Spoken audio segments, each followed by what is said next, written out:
outside.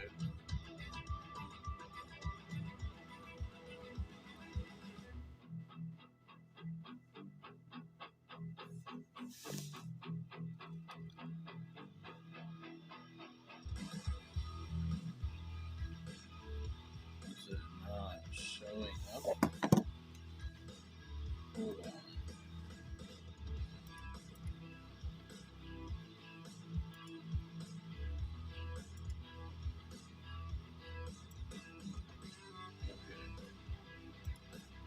See it there.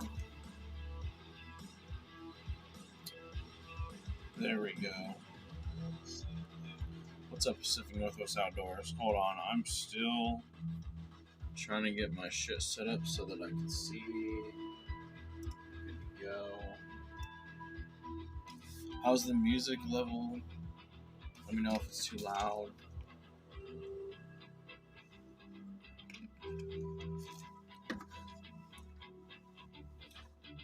I'm multi-streaming right now, so I'm streaming on Twitch and I'm streaming on YouTube. So I have one phone that's set, or I have my phone, my regular phone, set up to watch the YouTube chat. I have my computer set up to watch the Twitch chat, and then I have my old phone recording. I was gonna try to set up my my GoPro to do a live stream, but then I remember that GoPro doesn't really focus too much. Like, it doesn't have an autofocus feature exactly, like for doing stuff like this. Music's fine for you? Okay, so it's not too loud. I'm just trying to make sure, like, it's not overpowering my voice or anything. Because I definitely would turn it down if it's a little too loud. But yeah, so we'll wait. We'll get some people. What's up, Robert? How you doing? We'll wait just a few minutes, get some people rolling in, and then we'll start getting into it. I got a couple of rods that I need to change the setups on. So I'm going to do that tonight. I have a couple that are already set up. I want to kind of show you guys my new custom rods that I got. If you guys might have already seen one of them in my chum video. If you guys watched that chum video, that was pretty sweet on day 2.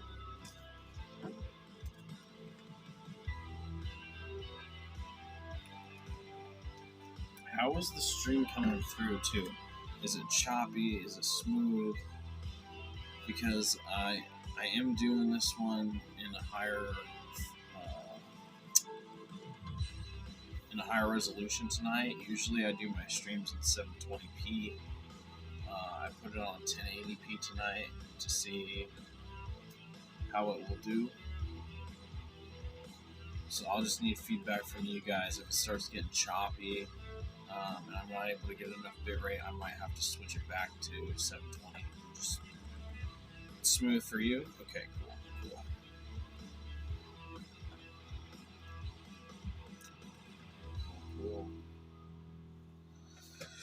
Alright, well, are you guys freaking ready for Steelhead season? I know I am. So I had some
to buy some hooks. Um, that's the only thing I really need to get right now is I need to get some more bead hooks. I have a few, like the size 2.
So Kevin Morgan, who I don't know, maybe he's in here right now. I'm not sure. Sometimes he's watching my lives. But Kevin Morgan is a custom rod builder. Brian from Automagic Fishing uh, works with him and has had a few rods built by him. Well, he reached out and he wanted to work with me and build some rods for me. So we got together, and the first thing that we had gotten was this other rod right here, which I'll show you guys in just a second. This is a striker blank that I've kind of been wanting for a while. It's the 9.9 8 to 14 pound. Let's see. You're like mid coast and usually fish the Siletz Wilson Nestucca area and have no idea where to go for steelhead. Anyone have pointers for a nice bank hole that'll give me a chance? Honestly, I mean, you're right on. All of those rivers are good for steelhead for sure. Like especially like Nestucca, Siletz. I don't know the Wilson that well, but I've heard great things about it. Um, but yeah, there's definitely plenty of bank access on the Siletz. Moonshine Park and up from there, great place. There's some spots around town. There's definitely plenty of fish in there. The Nestucca, I've heard great things about. I personally am not super familiar with that fishery, but yeah. Um, but yeah, that mystery rod was really cool because what had happened with it is we had talked about doing the striker rod, right?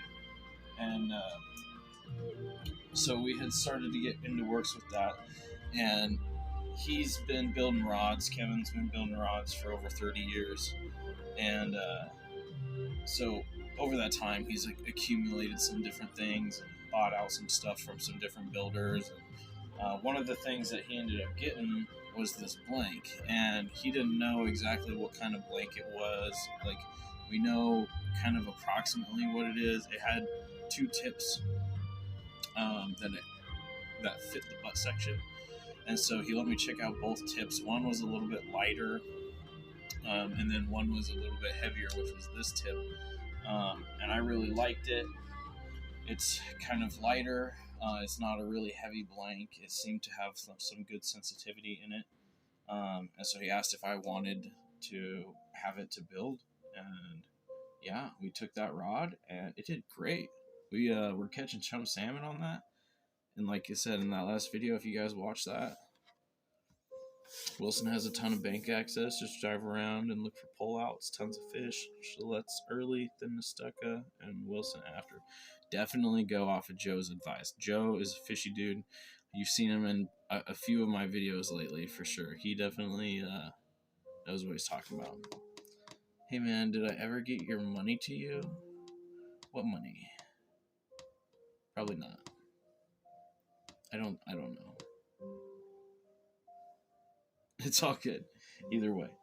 But yeah, so the mystery blank was really cool. I wanted to keep it kind of simple and clean, so it's not like super flashy or anything. My other rod is definitely much more flashy, but we just got that nice little purple and green, and in the green, let's see if we can get it to focus maybe.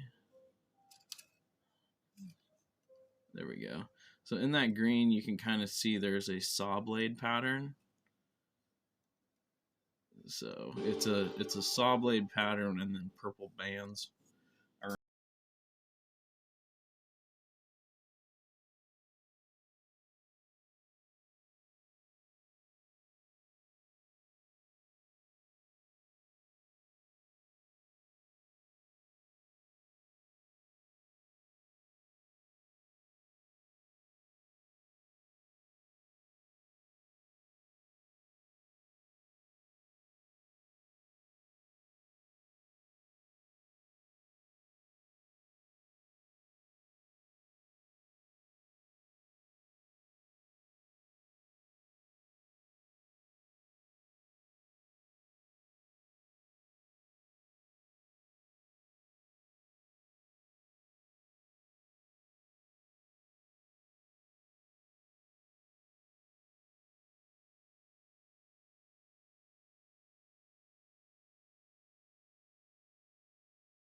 The ferrule, and then he did this cool thing on the ferrule where it has wraps that go around it, so gives it a little different look. I dig it. But yeah, that is pretty sweet. This thing is this one has a different carbon fiber grip on it. This has the CFX carbon fiber grip. The other one's the Batson carbon fiber, and then I have the Alps Rapid Spin MVMT reel seat. Really nice. So I can't wait to put those to use this year and get some fish on them. How many fish is it going to catch? I don't even know. I hope a lot. Tucker, Pacific Northwest. Hey, what's up, dude? How you doing, Morgan? Hey Kyle, how much did I miss? I mean, you didn't really miss a lot. I literally was just talking about like rods, like the new customs that I got. I was talking about the new customs, and we haven't really like got into much. I was planning on doing a live for like a couple hours tonight, so you're totally chilling. I think we're like maybe 15 minutes. I don't even know. can't see a time on how long we've been doing it. Plenty of time. Don't worry. I'm going to tie up some leaders. So that's kind of what's in the plan. I guess I forgot to mention. I'm going to tie up some leaders because I need to restock my leaderboards and get them ready. I'm going to change up a couple rods. We're gonna actually do one of them right now. 16 minutes. So we're going to do my spinner rod because I have 20 pound on here right now. And for Steelhead, I usually change this to a 12 or 15 pound. So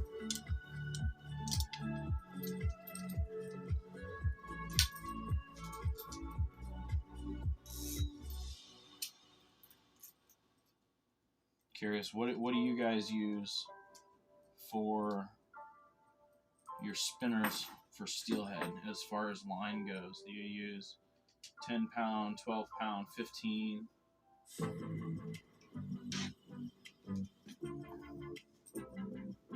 Okay. So basically, I just have to replace this bump over here. Sounds like on hold music. It's just non-copyright music. It's royalty free. What size spinners? So I've had my best luck personally with size 4s and size 4.5s. I almost feel like this music is maybe like a touch loud. Maybe there. But yeah, I will dive into that and I'll show you guys my spinner box because I just actually switched it over to all my Steelhead spinners. I took out all my salmon ones. So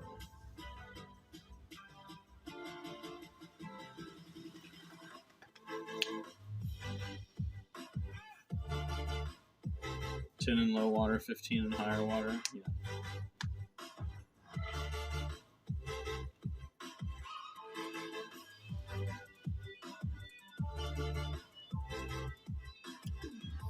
Had someone recommend number 2s, and I felt like that was too small. Number 2s for summer Steelhead or for winter Steelhead, though? Because if they're talking summers, like I could see like size 2s and size 3s. Like winters, hey, yeah, you know it, George. Yep, I got a nice fat box of Dro that I'm going to be packing around with me this year.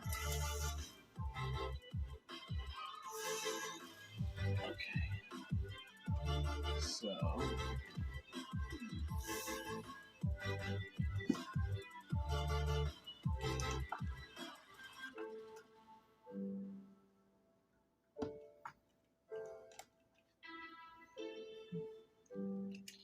but yeah, I'm really ready for this Steelhead season.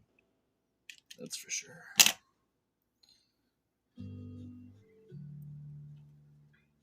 Fishy mofo.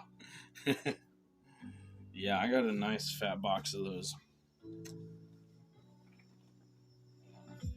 Pretty much. Oh, so I guess that's one thing that we'll talk about. So, I did. Some of you guys don't know this. Some of you do. But I did drop my sponsorship with Godsent Fishing. I chose to back out of that just for some personal reasons.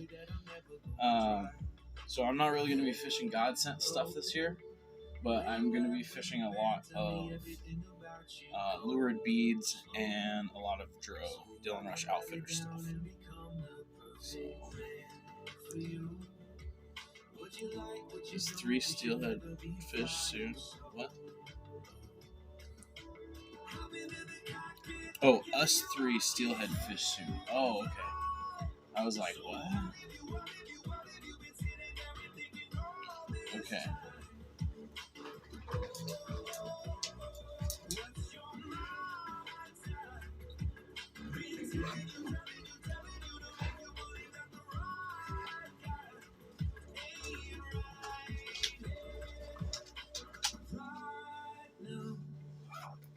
Okay.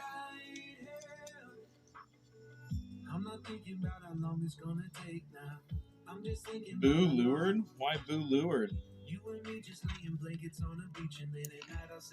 His beads have been catching me some fish. I mean, can't knock it if they're catching fish. I'm curious though. Let's see. For getting back into fishing rig, are there combos at Cabela's worth buying? You know, I don't go to Cabela's that often, so I wouldn't say that I'm a great recommendation on that one.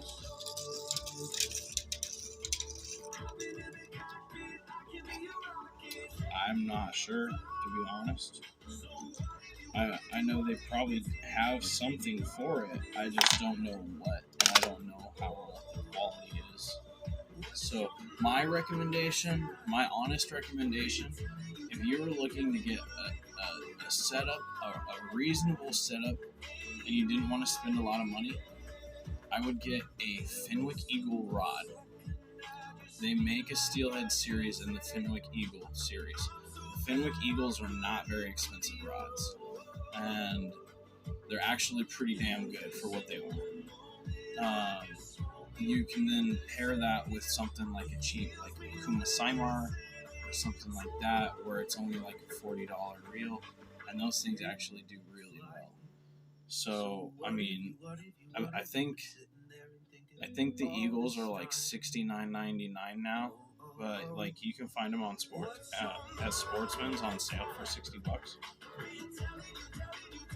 So if you get it on sale for $60, get a $40 reel. It's $100 for a setup.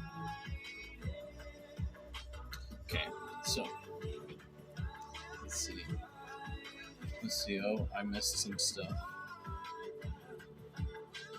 Tied up a bunch of leaders and have no idea what I'm doing. There's a corky yarn and an egg loop for eggs. Too much going on. Corky yarny eggs.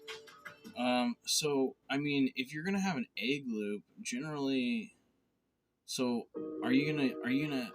When I do it, I put my yarn in the egg loop. Like, for instance, here's my drift fishing setup, right?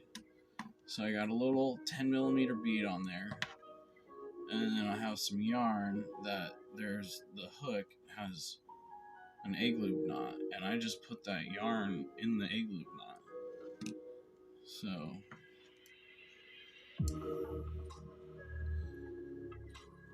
thanks, Brian. Thanks. Yeah, guys, double tap the screen if you're watching on your phone. That would help for sure. Writing Fenwick Eagle so I can remember. Say the reel again. Oh my god, actually. So, okay, hold on. 578 beta. 1 second. There might be another rod available that I would also super 100% recommend. And it's like super on sale. It's also a Fenwick.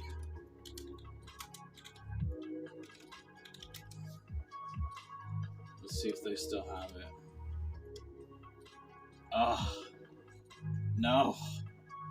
They sold out of it. Alright. Well, scratch that idea. Yeah, so the Fenwick Eagle. We'll stick to that.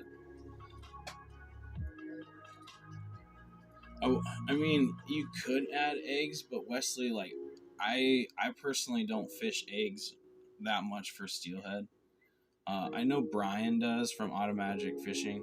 He definitely fishes eggs a lot for Steelhead. But I personally prefer beads, and so I fish a lot of beads for Steelhead. So, we're going to do been seeing a lot of broken reports on new ugly sticks. Yeah, I don't like ugly sticks at all. Not at all. And honestly, so like, I've basically been upgrading from my Akuma SSTs. Akuma SSTs are like very talked about. Like, a lot of people say that it's a good place to start is SSTs. and I've been running them for 3 years now. They're durable, for sure. But honestly, they lack sensitivity, like majorly, and it's kind of wild. Like, I have a Fenwick HMX here. This is what is going to be my spinner rod. The HMX is a 8'6", and it's a 8 to, I think it's an 8 to 15 or 8 to 14 pound rod, but it's like a medium fast action. I really like it, and Joe that's in here, he actually can contest for this. I let him use. I'm pretty sure.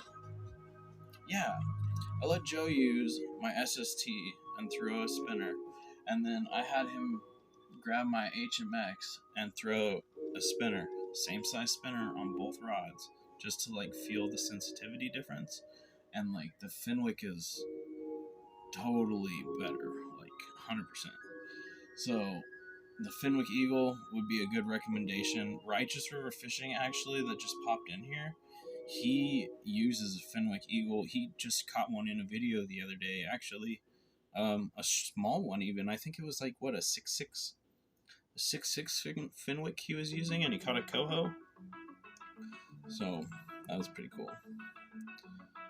Joe says he loves eggs for steelhead in the right conditions, but don't use them often. Righteous River Fishing said, yes, I use them for my spinning rods. Yeah, the HMX is amazing. So that's what I was going to try to look at. So there was some HMX that were for sale on Sierra Trading Post, and they were like $60, but they don't have them on there anymore in the 9-foot size. 19 in your live. Oh, sweet. Didn't even notice that. That's awesome. But yeah, Fenwick is definitely, in my opinion, better than Akuma. If you're going to get a cheaper rod off the shelf, definitely. Does Amazon have, does it have the HMX salmon? And let me see. I gotta peek it.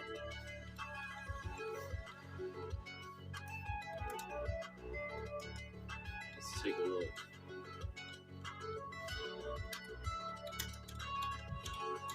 And let me know if this music's too loud, guys, because I feel like some of these songs are louder than others. I could be wrong, but it seems like that. Okay, so... Oh, okay. Oh, sweet. Well... Yeah, so they do have the... It does look like they have the right rod. That 9-foot medium, that'd be money. That'd be sweet, but it's definitely a lot more than what they had it on Sierra for. Sierra, you could have got it for $59.99. So, but the only thing is the HMX rods are getting discontinued. Fenwick's just going to be continuing with their Eagle series and then their HMG series. It's kind of loud. Yeah, I had a feeling. I was like, it kind of sounds loud to me too. So we'll turn that down. I don't want to be like yelling over the music. Let's see. Backwoods in the house. Do you do shout outs? I mean, I don't normally. That's not like, I don't normally do shout outs, but I wouldn't be like against it. You know? Okay. I need to tie this knot now.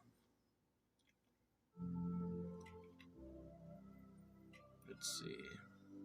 All my bobber doggers are Akuma Guide Select Pros. Love them for price and warranty. Yeah, so, and the Guide Select Pros could totally be different, right? Like, the SSTs is what I've had experience with. The Slilos, the Cascade Pros, the cheaper end of the Akuma rods. And honestly, like, I'm just not a huge fan of the SSTs anymore. So I'm trying to phase them all out and get different rods, which 2 of these customs that I just got and was showing you guys are going to be replacing the SSTs.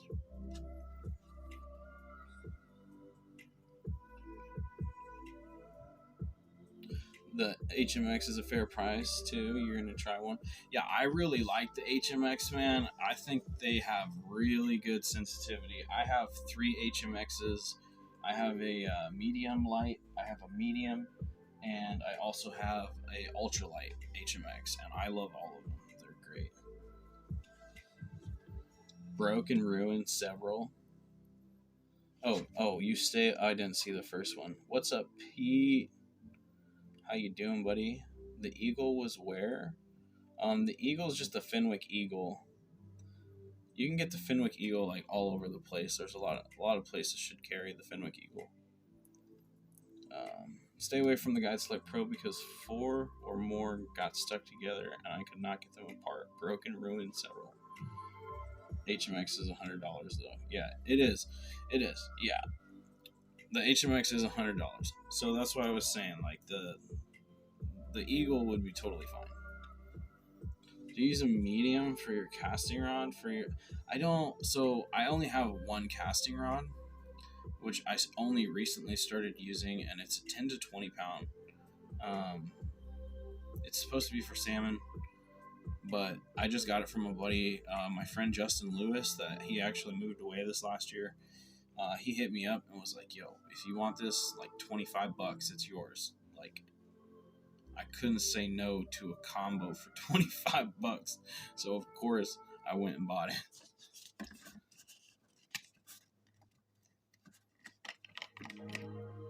But yeah, I mostly just use spinning rods.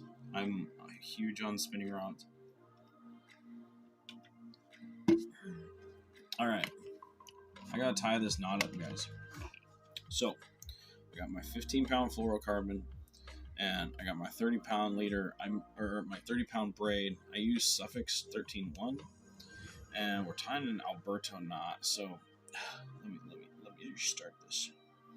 So you put a loop in your line. Let me see if I can get that. Right, you put a loop in your line, and I pull probably 4 inches or so parallel. Righteous River Fishing with the $10 super chat. What? Dude, let's go. Thank you so much. That is awesome. Hell yeah. Can we get some hearts in the chat, guys? For Righteous River? Let's get some hearts in the chat for him, guys. Tucker says, I like my striker rods. Yeah, I can't wait to use my striker rod. I don't know if you were in here, Morgan, when I was showing off the striker that I got made that has the abalone on it. It's pretty bad rod. Can't wait. So should the Steelhead rod be different than salmon rod? That big of a deal? Thanks, buddy. I really appreciate you, man. So when I first started, I bought Okuma 8 to 17s because I wanted a rod that was universal that I could fish salmon and steelhead with. Now, the more that I've gotten into it, the more that I've kind of wanted to change my gear setup. I wanted to go a little bit lighter for steelhead, and then I wanted to go a little heavier for salmon. Do you have to? No. You could totally use an 8 to 17 pound rod and fish for both species.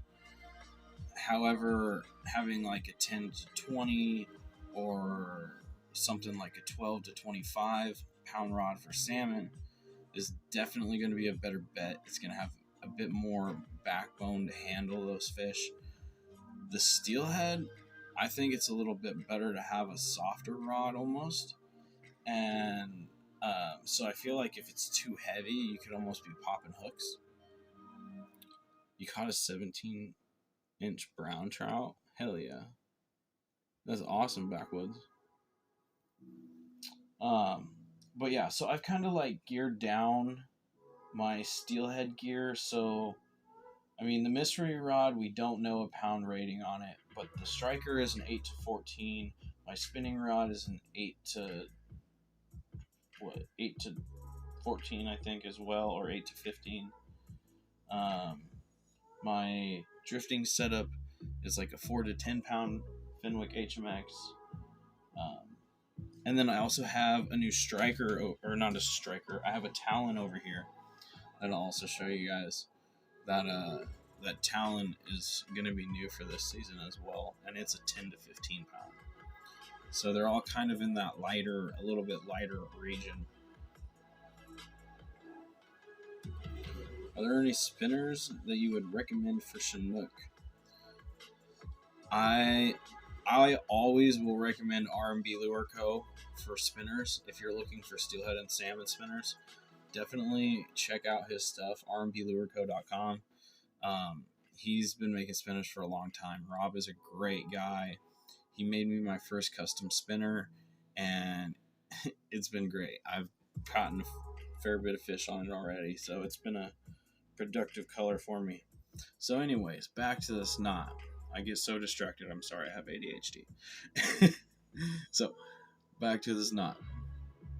We're doing an Alberto knot, starting with a loop about 4 to 5 inches, right? We're going to drop this braid through. This braid is suffix 13-1. So far, this is my favorite braid that I've found. And we're going to wrap this around this 7 times.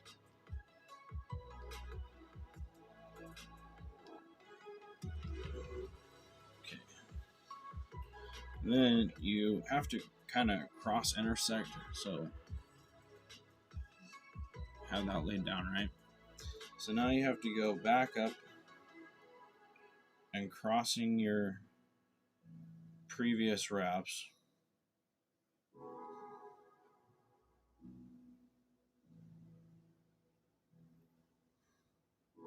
And then you just do that all the way back up.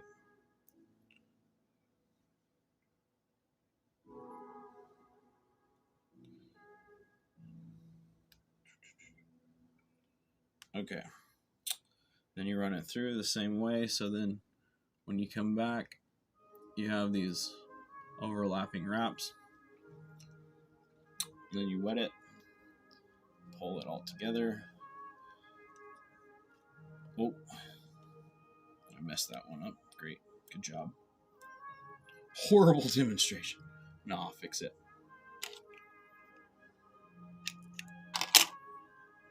I just messed it up on the end there. It's hard to stay. Let's see.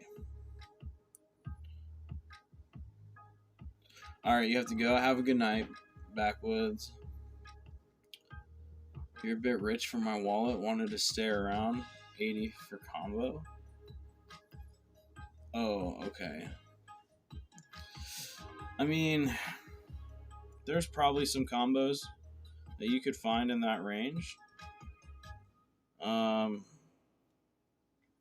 You could go, I mean, do you have a buy mart near you, Beta?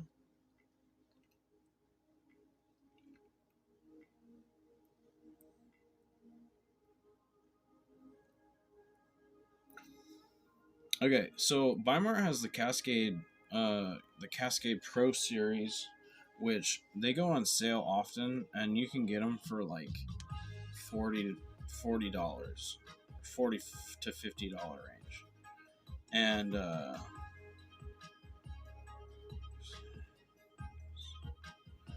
so if you get some of those, then that's going to be a little bit on the cheaper side for you already. And then you can just get that other reel, or even get something like a cheaper Akuma Avenger reel. But the thing is, like, the cheaper stuff's not going to hold up as well. So you're going to have to replace it sooner, most likely.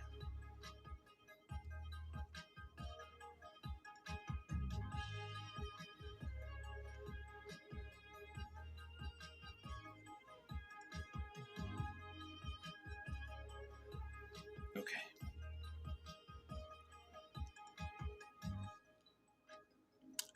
George Rios with the 199 super chat. 8 to 17 favorite for Steelhead. Love my Talon rods too. Hey, let's go. So, do you have an 8 to 17 Talon, George? What reel?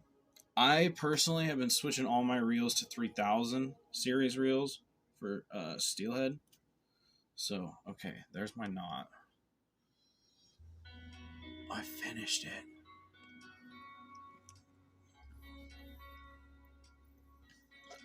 Yeah, I definitely might be selling some of my SSTs.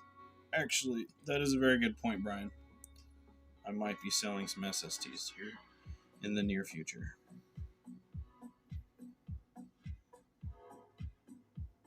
They have been well used over the last 3 years.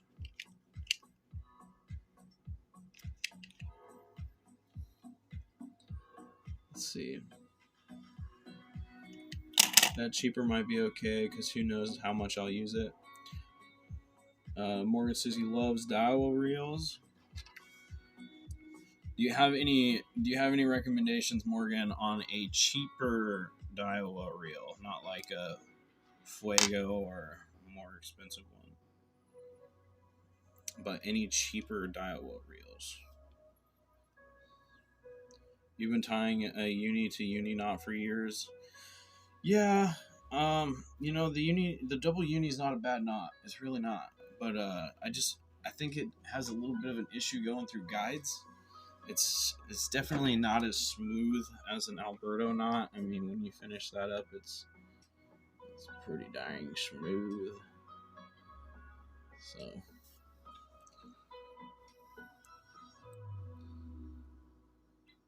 only have Talon trolling rods right now, but they are amazing. You need to try one. In spring, Yumi and Joe will troll for springers, and you can use them. Oh, okay.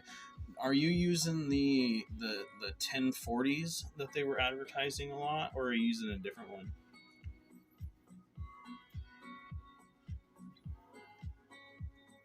Okuma C30 spinning reel is low price. Yes.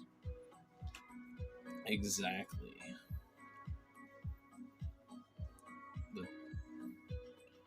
The 2500 Fuego, I think they're more expensive than that, honestly.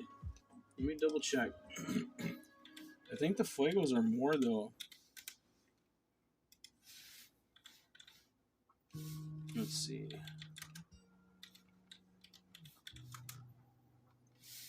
Fuego 2500 on Amazon.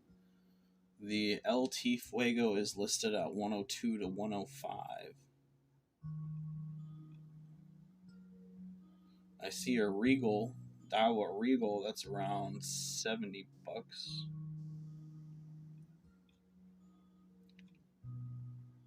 And there's the Revros, the Daiwa Revros is about $50. The 10 to 40, okay, cool. Fluger Tryon is a pretty decent reel. Watch for sales and get them for $30. Yeah. The only thing that I've had an issue with on those Righteous River is the drag. They use the felt drags, and I don't know why. I've had a few issues with different flugers I've had having some binding issues over time. And then I usually end up upgrading them to carbon fiber drag washers, and then don't have any more issues after that. Fluger Tryon is a cheap, decent reel. Yeah. I have that on a rod right behind me. Let's see. I'm using Pussy for Fun now since they give them to me for free. Yeah, it's nice to have a little sponsor deal like that, eh? And then... Oh, all your spinning reels are from PC Fun too?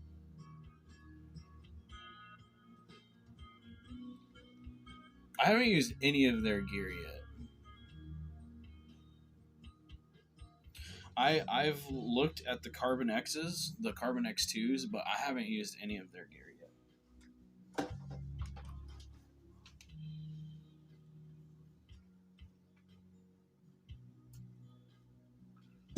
Okay.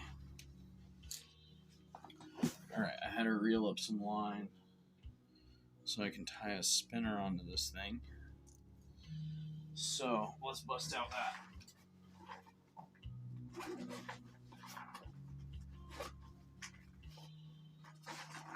Alright. So yeah, I just thought I'd do a little live hangout with you guys, do some stuff with my Steelhead rods. We're gonna set up the Talon, I think, next.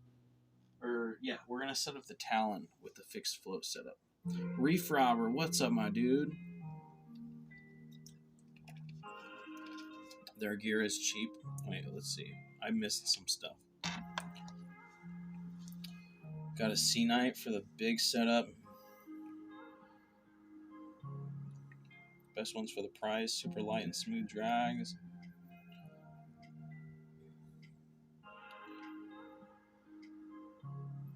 The Carbon X2 is the one you have, George. Nice. You like it? Sounds like.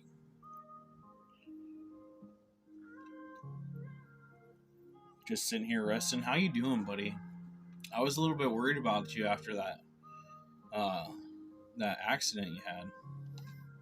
Hopefully you're doing all right, man. What about Fluger combos? Yeah, Fluger combos aren't bad because I believe that they work with Fenwick on their rods. So their combos aren't bad. I had a try-on combo. I wasn't a huge fan of it. I mean, I probably would like step up to the President combo. But yeah.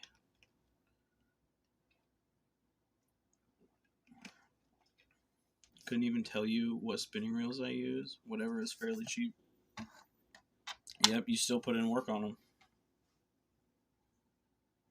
I need to close my heater vent because it is getting way too hot in here. Doing really well, no pain at all. That's great. I only saw that picture that you used as like the thumbnail. Oh, Hitch by Hitch with the $10. Dude, thanks, buddy. Appreciate you. How you doing tonight? Nice hat, by the way. Yeah, you like that? Like that Dylan Rush Outfitters? Me too. I got let's see here.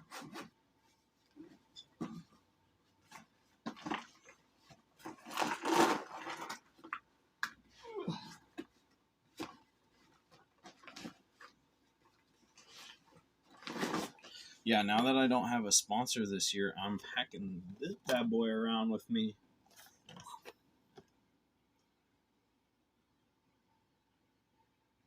This was a custom guide box that I put together this last year from Dylan Rush Outfitters, and it is sweet. Do I have your number? Can I send you some? It's bad. I think you do.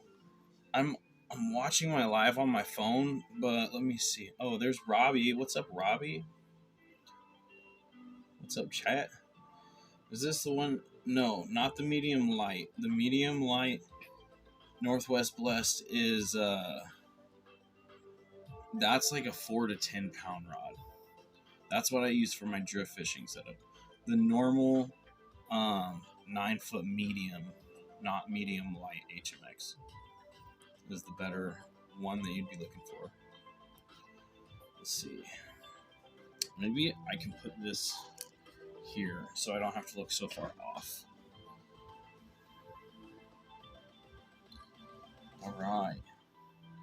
It is cool. We got a bunch of people in here hanging out tonight. That's cool. I feel like I need a little bit more lighting, maybe, though. Yeah? Let's see. Okay. Let's get a spinner on. So, I got some new stuff. But I think what I'm going to do, I'm going to start the season with this guy here. So I had Rob make me these Galaxy body ones. I don't know if you'll be able to actually see this, but there's like a sparkle glitter. It's like multiple different colors. It's really hard to see in this, but maybe you guys can see it a little bit. 3000 series, yeah, I like 3000 series for steelhead. If you're going to use it as a steelhead and salmon rod, you could use a 4000 series reel, just for like the diversity.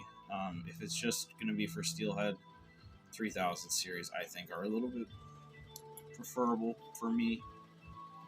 You drink warm milk when you tie up your Steelhead gear. I'm drinking Powerade.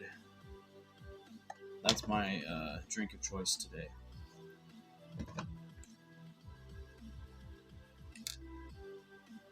Missing some stuff. 16 people, but only 14 thumbs up.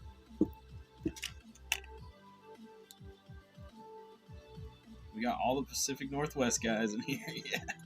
Michael Jackson's. I don't have any Michael Jackson style ones. Something I should probably have, though. Okay, 4K it is. Okay. How early can we go steelhead? I mean, technically, you can go steelhead fishing right now, Brian. November 1st, the Alcee main stem opened. I think the Select system is also open on November 1st for steelhead. I have to double check on that, but I'm pretty sure they also open November 1st. But I don't personally start fishing for them until the first weekend of December. First week of December, I've caught one the last 3 years in a row. I'm going to try to do it again for a 4th year. So Let's is all year. Yeah, that's right. That's right. Yeah, that's right. Hey, Pacific Ghost Outdoors. So, we're going to tie on a spinner, guys. And the way I like to tie these on is I use an Orvis knot. I am super huge on this knot. I've really started using it for a lot of things. It's not just not just because it's the name Orvis or anything, but it's just I've gotten a lot of confidence in this knot, and I really like the way that it locks into place too. It's really easy to tell when you did it right, you know. So, still getting some Chrome Summers over my way. Hell yeah.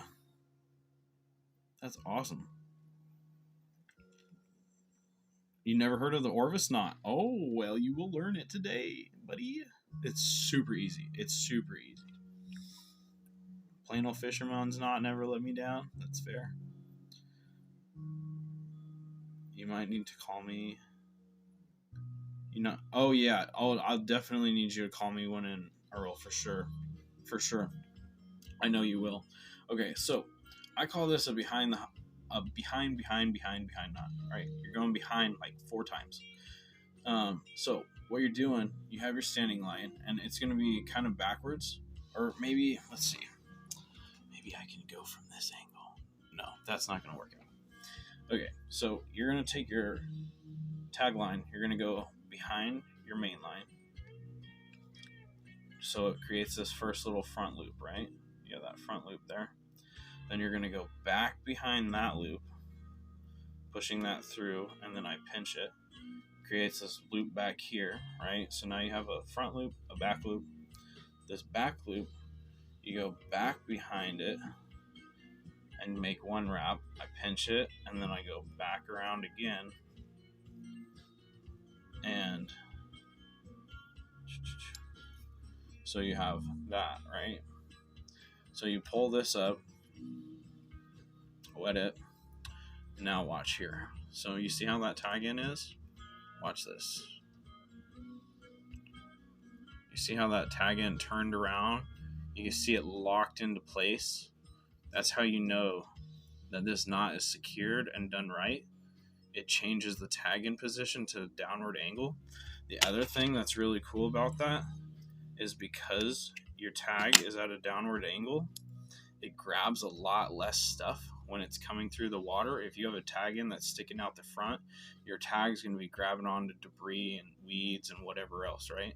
So now you have this nice little tag that just tucks right down along your swivel, and it's super strong. Actually, it's really strong knot.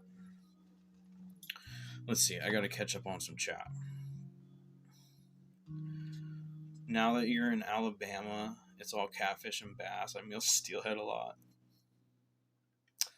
Let's go, Alabama. Was stationed in Huntsville. Catfish at the dam. If you want gift reactions like these, shop items Yeah. that will make everyone on your list feel heard. That's fair. The Akumas, like I said, the lower end Akumas beta, I'm not like a huge fan of. I don't think they have the best sensitivity.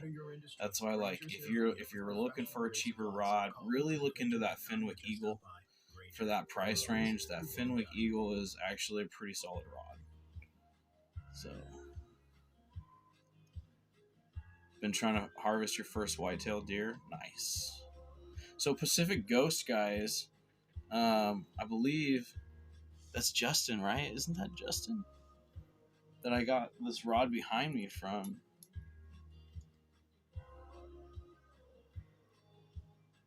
Super smooth.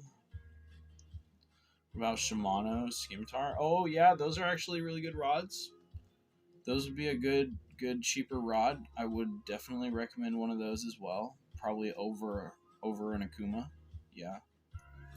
The next step up from the Scimitar is the Claris. The Claris is a pretty dang good rod. I have one of those. Yeah, Justin. Yeah. So I have his, the bait caster I got about. I was talking about him earlier in the live. That's where I got my bait casting rod, was from him before he moved. Should all do an antique gear challenge in December for Chrome. I could do that 100%. 100%. I could. I got some old stuff. Yeah. I got a bamboo rod actually right back there. The Akuma Guide Sled Classic is a good rod, and Weimar sells them for way less than retail.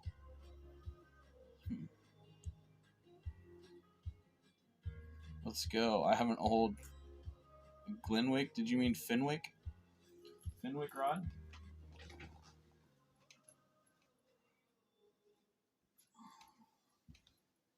Alright, so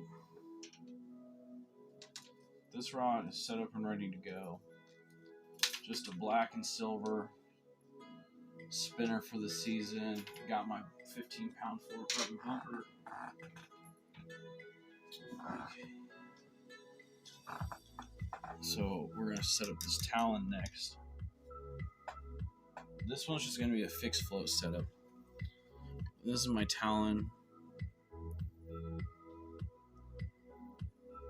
It's a 10 to 15 pound, 9'6".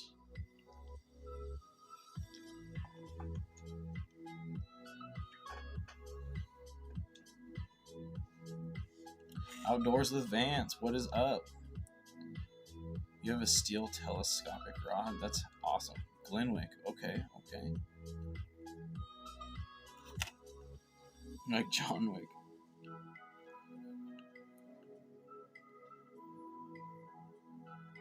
Best braid is Suffix 832. I agree 100%. I like Suffix a lot. I'm definitely a big fan of their lines, for sure. So, all right, let's put this rod together, and then I have to transfer a reel to this.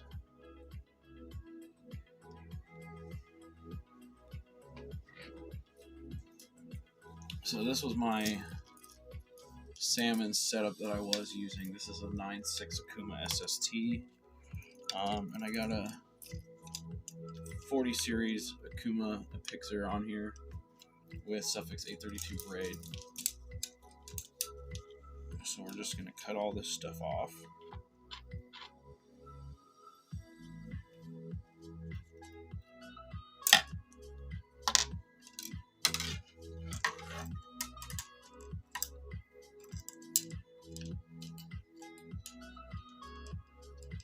This has a super heavy, like 30-pound bumper on it.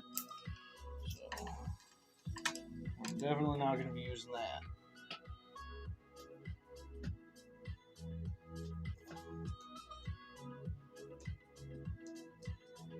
Okay. There's that setup. Oh, gone.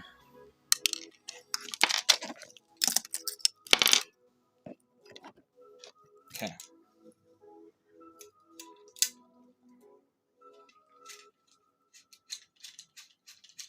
I am planning to get another reel when I can afford to. I already have an idea of what reel I want to get, but it will be another 3000 series. You're off to bed. Got to be up at 3 a.m. for work. Catch you later, buddy. Hey, thanks for coming in, bud. It was great to see you. Max Quattro, yeah.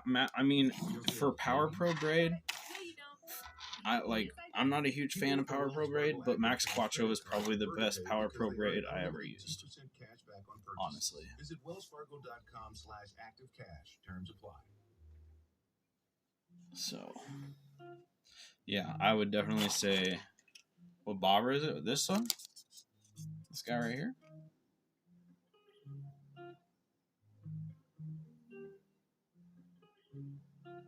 AF5 half ounce.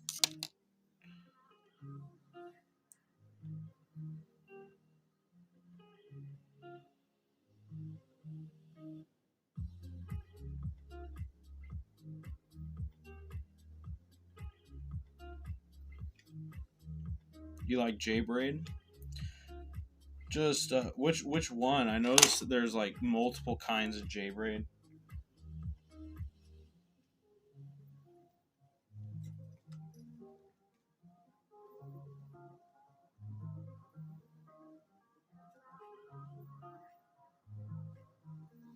You can leave your computer on all night to give Kyle watch hours. Hey, let's go.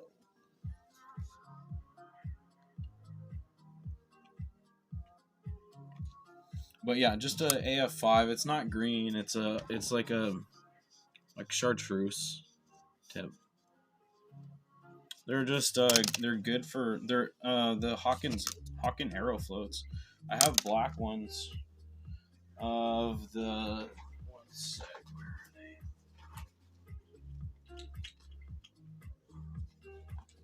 There's the AF3s too. Same thing.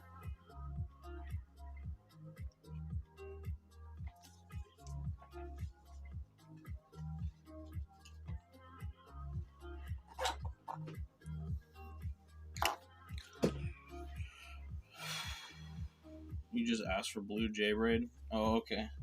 One sec. I gotta take the sweatshirt off.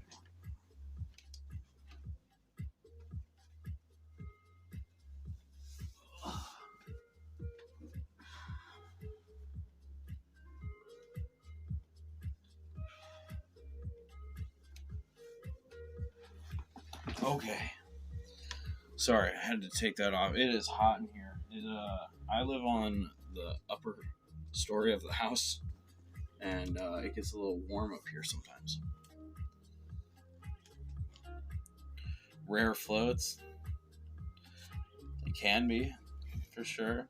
People like them, so they sell out fast.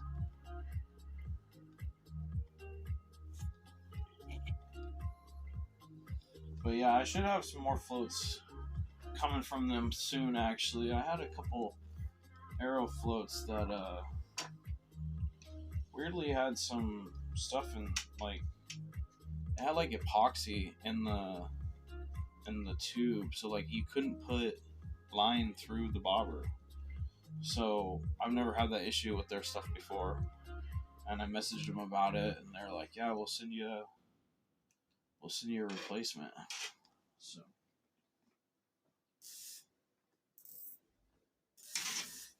All right. So we got to run line all up this rod.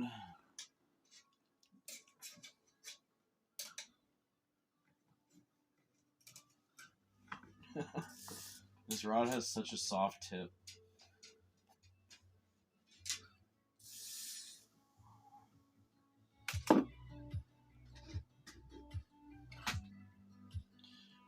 And so we're going to set this one up with a fixed float.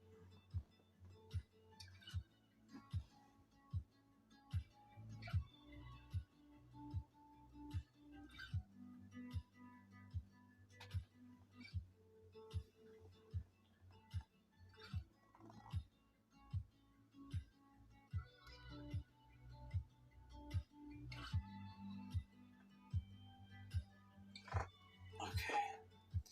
Let's see. Daiwa 8X J braid. Oh, okay. Wait, let's see. Just going to get PC phone flame, and I need to go shop in person for a rod. Need to feel it. Righteous River Fishing. What is your favorite fish to hunt and why? Give me just a sec and I will answer that. Sorry if I was yakking too much, but thanks for your guys' help. Hey, absolutely no problem. You can ask any questions that you want whenever you want. I have no problem helping out whenever I can. Righteous River Fishing. Let me run these lines up here, and I will answer that question. It's a good question, and I have a two-part answer to it. So,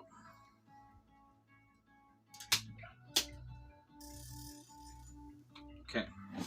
So, my answer to that, how do you get a girlfriend? Hey, that's a good question. Let me know when you find out, because I'm still single. I'm not trying either, though, so I'm good. I'm just chilling in my own lane. Let's see, Brian. I'll come do an antique fishing challenge with you guys as long as you do some fall chinook fishing challenges with me next year. Oh, yeah, of course. Joe, 100%, 100% I'm going to be going with you. I mean, okay, as long as you have me on your boat, you know. So, all right. I got some new 15-pound for this bumper. Let's talk about Righteous River's question. So, my favorite fish is 100% steelhead. Like, I obsessively think about this fish. I research it. Like, it's always on my mind, for sure. It's like the number one fish. And it's funny because it's only been a recent addiction, which is why, like, that's why this is a two-part thing. Because while steelhead is my favorite fish to chase, it's like drives an addiction for these fish. Like, it's almost like you could like break yourself chasing these things, where you just like you feel defeated, but you're like, I still have to try. Like, no matter how hard shit gets, you just keep fucking going. And I think that's one thing that's like really cool, is like it can be very humbling, but like when you hook up with one, it's just like everything is worth it at that point in time. And my second favorite fish would be coastal cutthroat trout, because coastal cutthroat trout have been something that I've fished for since I was a kid. I grew up on the coast. The coast is where I'm from. Shelby would hurt me if you are not allowed in the boat. That's funny. But cutthroat trout have like a special place in my heart. They're always going to be one of my favorite fish. Are they big? They can be, but like not really. I mean, the biggest resident cutthroat I've ever caught was 17 inches. I have caught sea run cutthroat that were 19 inches, that were coastal cutthroat. I have never caught one over 19 inches, but they fight amazing. I love even just going to small creeks. That's something I'm going to be doing very soon, like this weekend actually. I'm going to be going and I'm going to be fishing probably 2 different small creeks that are within 5 minutes of my house, and they have cutthroat trout in them. Small 7'6", 3-weight fly rod, full flex graphite on these fish. They're not big, but it's a blast. It is. They fight great. The colors on them, they're so beautiful. They get these amazing orange fins, the slash jaw on them, like the different colorations that they get from like their par marks into like, they're so diverse, and like all the fish are a little bit different in how they look. Some of them are more silvery, and it's so cool. Cutthroat will forever be one of my favorite fish to chase, 100%. So, but steelhead is a different addiction. Steelhead is like keeps you up at night thinking about fishing. Where is the end of this? There it is. Oh wait, I don't want to use that. I want to use my 12 pound.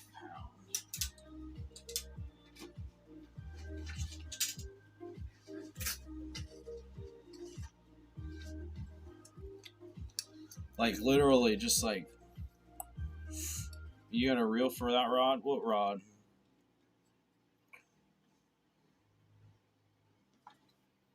What you talking about, George? What you talking about? Oh, wait. Morgan said he has a rod. Are you saying you have a rod for me?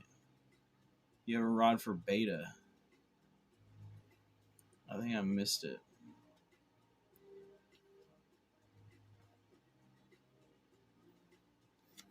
Ultralight, yeah. See, so Righteous River, I did a lot of that for a long time. I have a bunch of ultralight rods.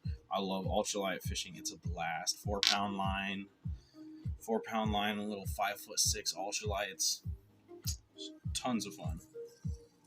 So we got 12-pound Seagar here now, and we're gonna put a bumper on this braid again. This is gonna be for a fixed float setup. So we're just doing straight 12-pound off of that.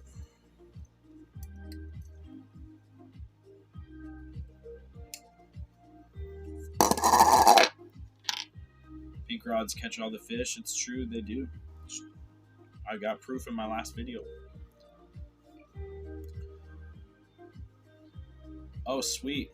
That's awesome, Morgan. Definitely take up Morgan on that offer for a rod, Beta, for sure. That'd be cool. So we're into the same exact knot. We're gonna tie that Alberto knot once again on this 40-pound. This is 40-pound Suffix 832 in the neon lime green.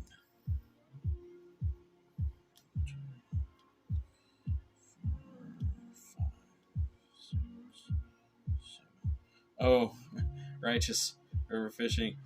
You might think this is funny. The High Sea company that you worked with to make a video recently, they just sent me a message this week, like two or 3 days ago. They sent me a message asking if I wanted to test their boots and like make a product video, but I turned them down because Paramount Outdoors is currently working on a wader boot, or not a wader boot, a muck boot. And so they're gonna send me some. They've already got their samples of them, and so they're gonna finalize them and get their first order in, and then they're gonna send me some. So I turned down High Sea just because of my already previous commitment with Paramount, but yeah, they did message me. I was like, oh, that's funny. Okay. Cut this up, clean it up, show you this nice little Alberto.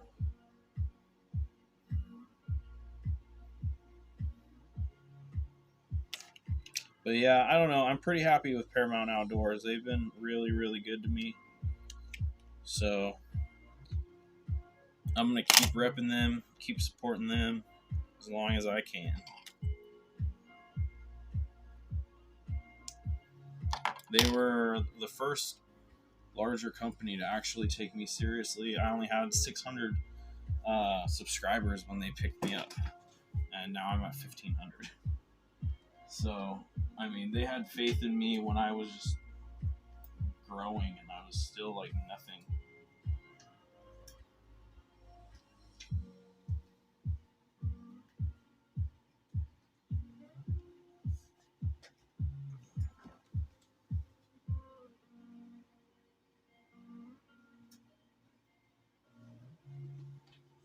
Okay.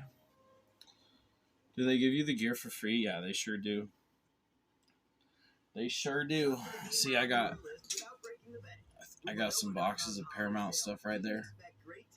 That's 2 pairs of waders. I got the Meridian Z. I got a fresh pair of those in the red box. I got the Obsidian waders in the black box. You can't delete in this chat? What?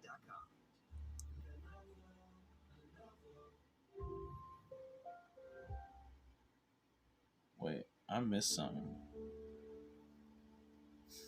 You're in group text? Oh well. Conflict of interest. Yeah, exactly. Exactly. Conflict of interest.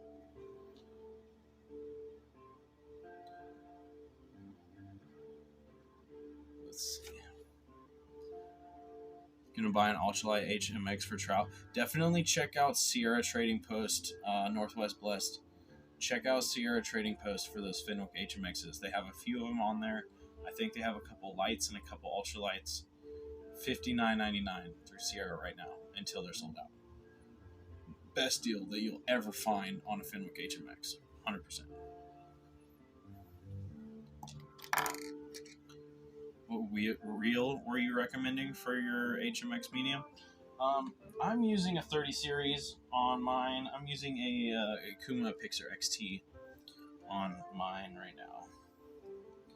So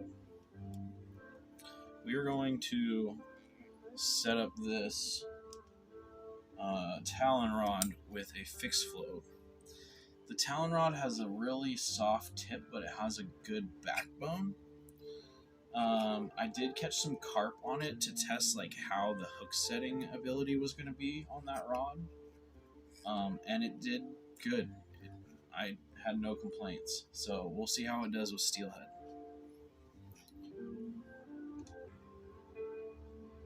You going fishing with my brother this weekend? Probably not. I was just going to go fishing for cutthroat trout in like the creeks nearby my house. I can't really afford the gas too much to go at the moment because I don't know. You guys probably weren't in here when I said it earlier, but I got a garnishment out of this last paycheck. I was expecting it to be a bigger paycheck too, which sucks. But I was expecting it to be a little bigger paycheck, and I went into work on Tuesday, and I only got a $600 paycheck because I got a garnishment for a medical bill from 2017, and that garnishment's going to continue until February. So basically all of Steelhead season, except for March and April. Yeah, I really hope they do go down. Definitely need them to go down. So we're gonna just set this up with Addicted Fishing fixed float. I did the 12-pound CR SST. I did probably about. Your favorite TV shows I did probably about 9 to 10 feet of a bumper off of it, which is plenty for a fixed float. Hi, I'm Rhiannon Lewis. But we're still in this thing. This is the most amazing sight I've never seen. Yeah, it sucks.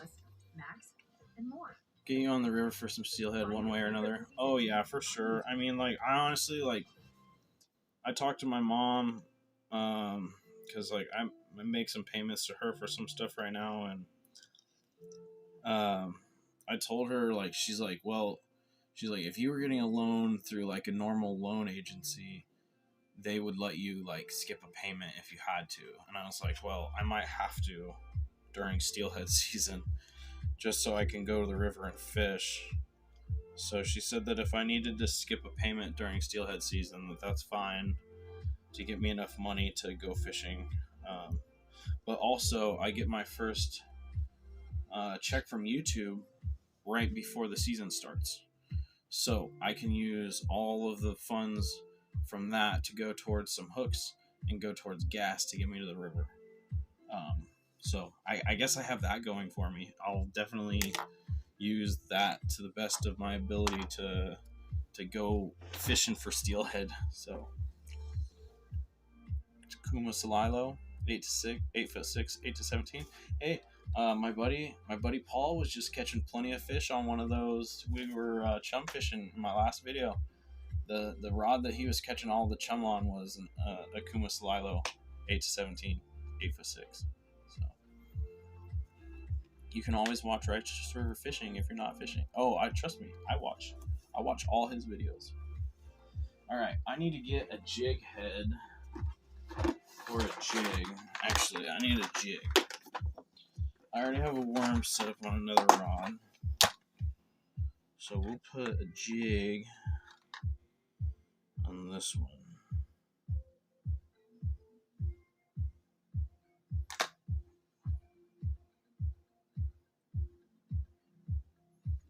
Which one? Which one, guys?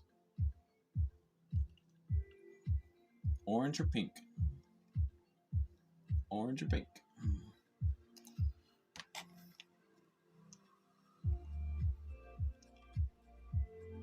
You lost your monetization for 9 months? What?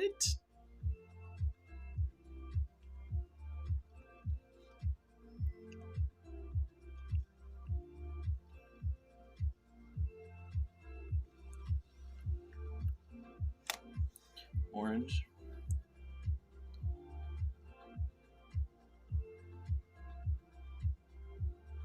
Okay, well, Righteous said pink. Joe said orange. We need somebody to break it. We need somebody to break that tie. Pink or orange?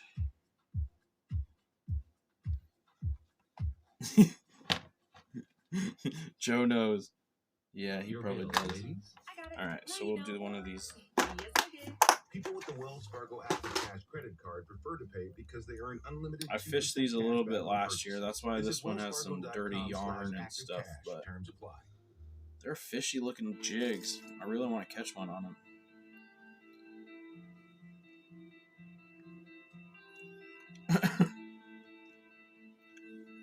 We'll just tie this up here. And now this, I do something different. So for my jigs, I am going to tie a uni knot for these. So if you guys don't know that knot already, it's a pretty easy knot to tie. I just do it 5 times around, make a loop, and then you just wrap it 5 times. The uni knot's great. I like it for jigs in particular.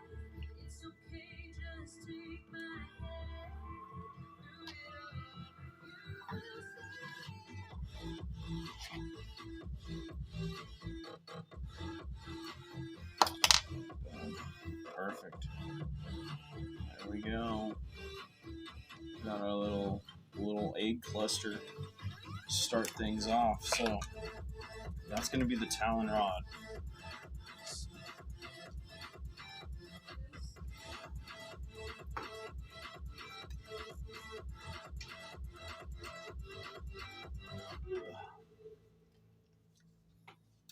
So we got a Pixar 40 reel, 40 pound Suffix 832, Talon 10 to 15 pound, 9'6", a 12 pound SST bumper, and a fixed float. And that's all we got on that one. So, and let me show you what I mean, if I can, about how soft this tip is. So I barely have the real extra crank down, and look at the bend in that already. Like, it just doesn't have too much there. But once it gets to the actual backbone, about halfway down the rod, it just stops. It's like solid.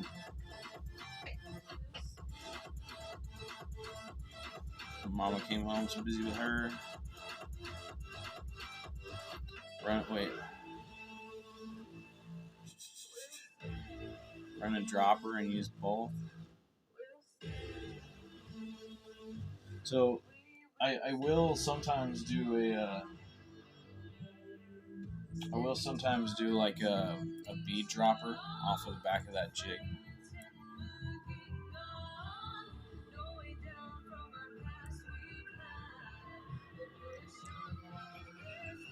Wait, what?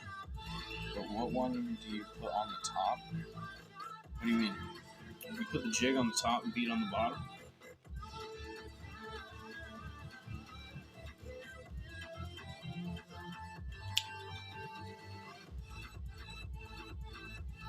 Yeah, hitch by hitch. That's why I use the uni knot, because you can position it where the knot sits on the jig. That's why I like that knot for running jigs.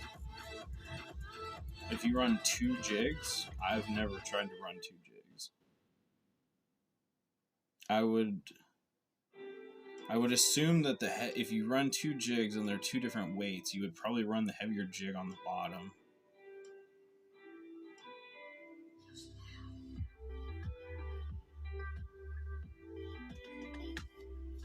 All right, so we got the Talon set up, we got the spinning rod set up. These other ones are set up. Let's see. So I can go over how these guys are set up. So these are the customs that we were talking about earlier.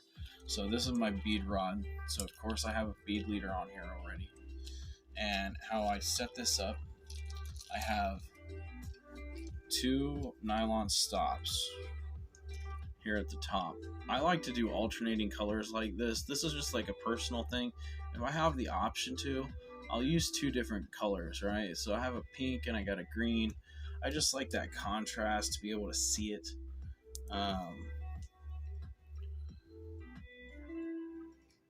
But yeah, I've never seen anybody run 2 jigs either. I usually do like the jig and row, as they call it, where it's a jig with a bead trailing behind it, and I've had some good luck doing that actually.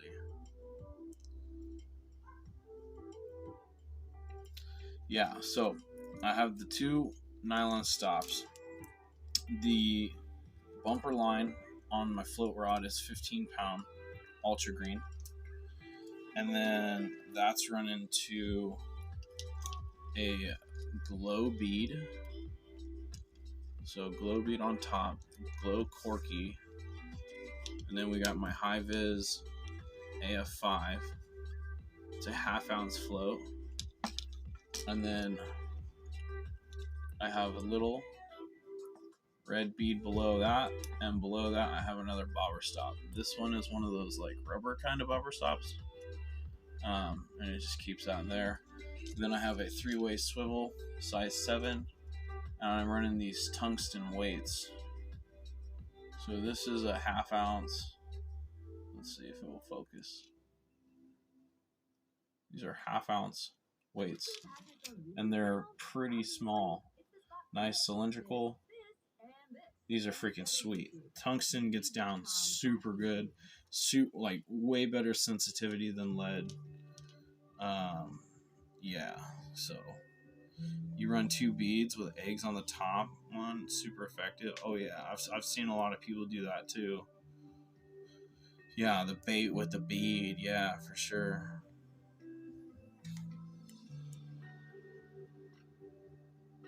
Six-pack. So, after that, I have my 15-pound is my main bumper coming off of my braid, and then I have a 12-pound leader, and this is a fluorocarbon SST, same as that. So got my 12-pound, and it's probably like a 3.5 foot leader probably.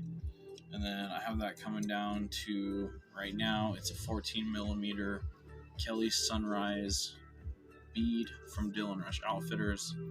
I have a sequin that sits below the bead. You guys can see that there. There's a sequin that up to the glass bead on there, so it can't push that bead down.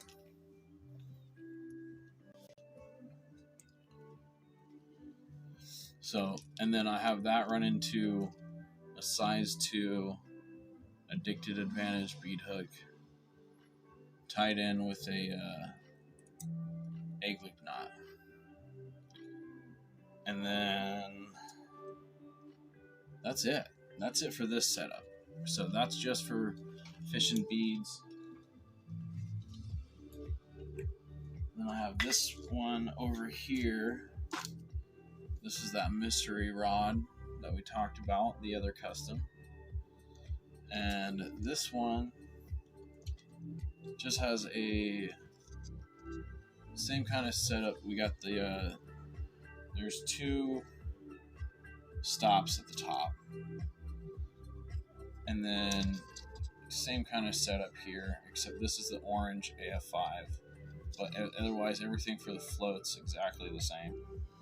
And then I have that running to a 3/8 ounce. Let's see, flip this over. Got a 3/8 ounce inline weight on here, and then that's running down to a worm. This is a red fever worm with an 1/8 ounce head on it.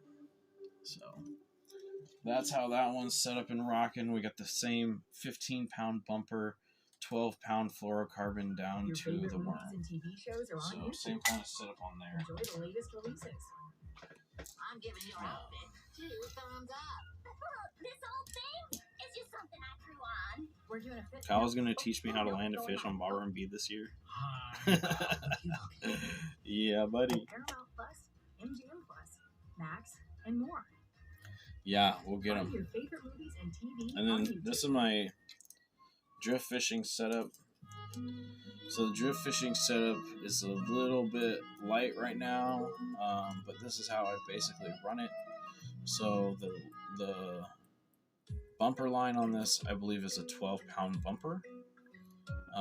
Running to here, I have a regular swivel that's free sliding on my line. I have a plastic bead that stops it when it hits the knot. And then this is just like a, can't remember if this is an 1/8 ounce or quarter. I think it's an 1/8 ounce weight. I do have a stop under the float. Yeah, I have a stop under both of my floats, right above the weight or the swivel. This setup, I don't. It's just this here, and then it runs down to a 10-pound leader, and that runs down to the little 10mm bead, same sequin bead setup, and then I have some yarn on the bottom of that one, tied into the 8-loop knot. All right, so I think it's time to tie up some leaders. I've already passed a bunch of time, an hour and a half. All right, so I need my hooks, and I need my leader boards.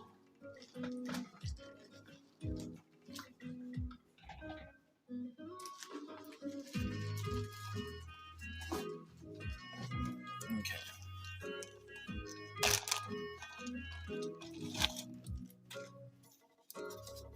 So this is how I do my leaderboards. I put the size of the hook on the bottom there. Got size 2, size 3s, and size 4s.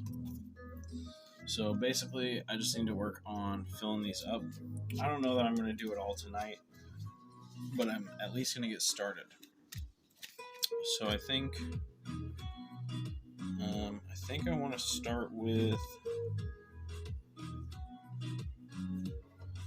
a few fluorocarbon ones. I'm going to do 3 fluorocarbon leaders in the size 3, and then I believe that's maximum. I think we're going to do 4 liters in maximum 12-pound. Have you ever tried using leader feeder boxes? They're pretty awesome. Are you talking like the pip boxes? Is that what you're talking about? If so, I have not actually used those. I've looked at them. I just haven't actually used them.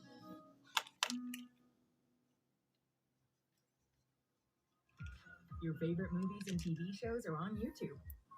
Enjoy the latest releases. And so when I tie my leaders up, basically what I do is I just grab the end of the line, and I just pull that out until it's my arm span. Cut it there. I kind of like to start with my leaders a little bit longer because then it's easier to shorten them at the river. And you can't really make them longer once you've already tied it up. So, What's up, Mom? You know, put that still. No, Do you still have your vent open? no, I closed it. I'm also Oh. streaming. Huh? I'm also doing a little stream. You guys want to say hi to my mom? That's funny. I'm like, hey. Okay, anyway, so, did you need me to log that in? Yeah, but I have to do it off of my phone through the app from my GoPro, and I am using my phone. Okay, well, let me know Yeah. when you're ready. Okay. Okay. I just interrupted your live stream. During Michelob Ultra, we can meet up tomorrow at Home Depot. Used to use the same thing. You use the leaderboards, then put them in a Ziploc bag, but I got annoyed with the Ziploc bag. The leader feeder boxes keep the hooks and line tucked away. Yeah, so the only thing is I don't know what your experience is, K-Fish, with having the glass stops and sequence set up like I do for my bead leaders. Because they're at a fixed, I mean, they can't slide back and forth like a T-stop or anything where you can slide it down and then readjust it when you pull it back out. And I think that the gap there, the bead would try to be going into the leaders thing. Mom to the rescue.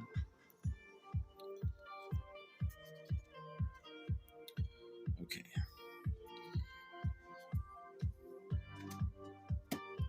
But yeah, that's another reason.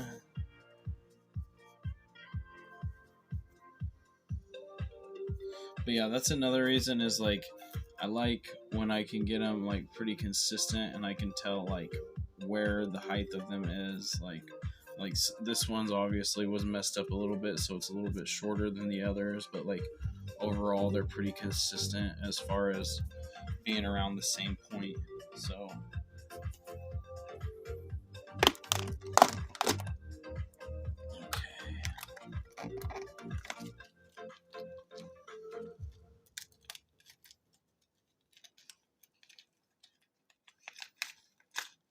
sweet. I'm glad that you guys are working that out to get him a rod. Hell yeah. That's awesome. Alright, let's tie up some leaders, guys. So we're starting with that 12-pound fluorocarbon, size 3 addicted advantage bead hooks. These have just been the best bead hooks that I've found that are most confidence inspiring for me. When I do these, I personally do a 7 and 7 wrap on these guys.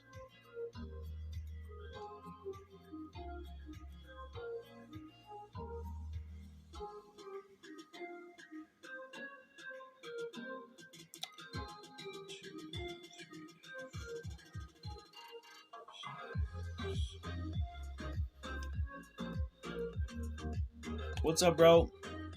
River to ocean. How you doing, dude?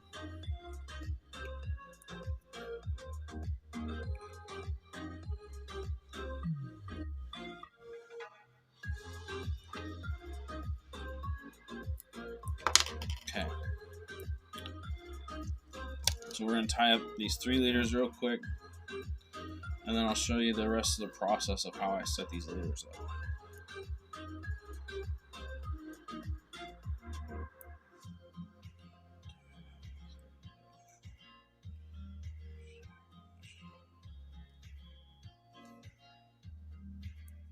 But I try to keep things very consistent.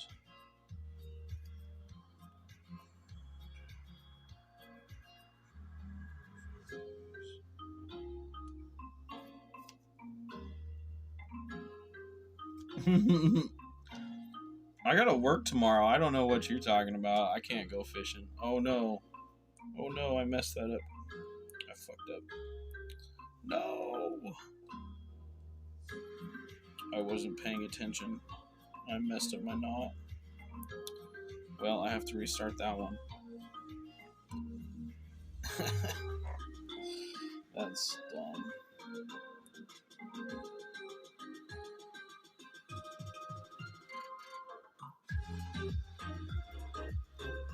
But yeah, no, I gotta work 1 to 11 tomorrow.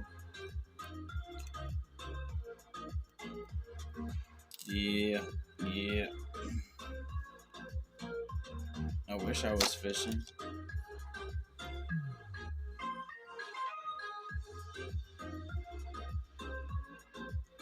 Yeah, Joe, you might get a cough. Cough in the morning, you know? I don't know. Rivers are blown out around me. Like, it's not even worth trying to go.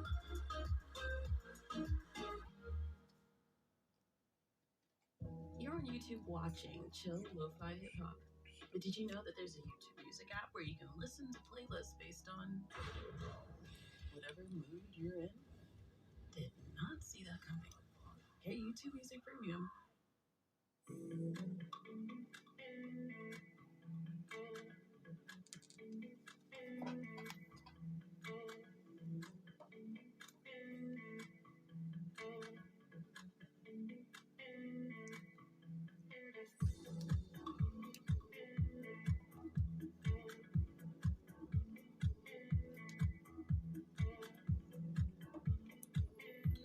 Last day to chum fish. Man, I had a great time with our trip. I got one more video to edit. I was gonna work on that tonight. I probably still will. Okay, so there's those two. I gotta pull off another stretch of line because I messed up that other leader.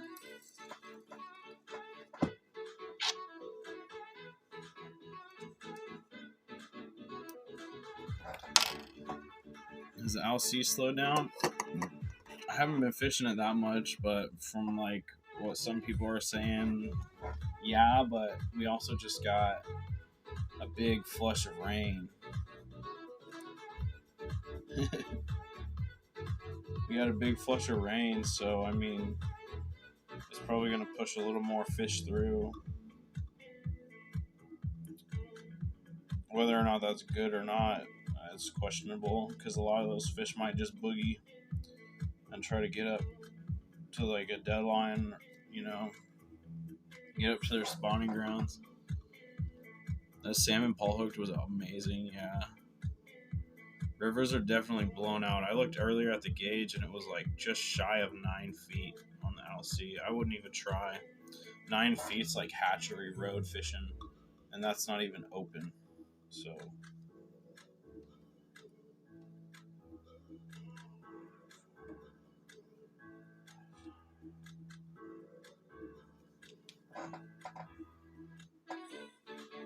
later, George. Thanks for popping in, buddy. Appreciate you.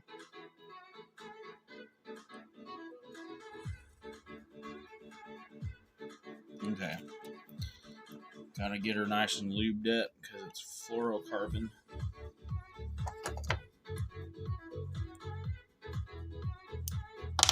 Okay. So there we go. I got those 3 tied up. Now we're gonna grab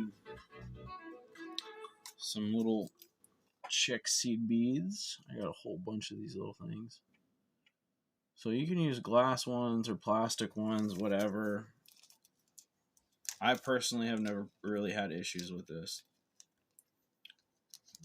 Terry, have you fishing for salmon up by Roaring River? I don't even know. I would never went.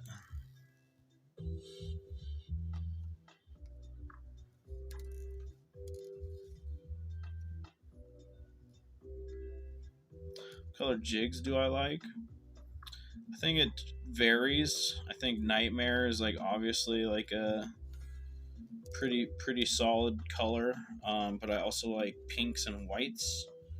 I like the kind of shrimpy colors for jigs. So I don't know, it varies. I mean, I could show you my jig box. I have a decent variety of stuff.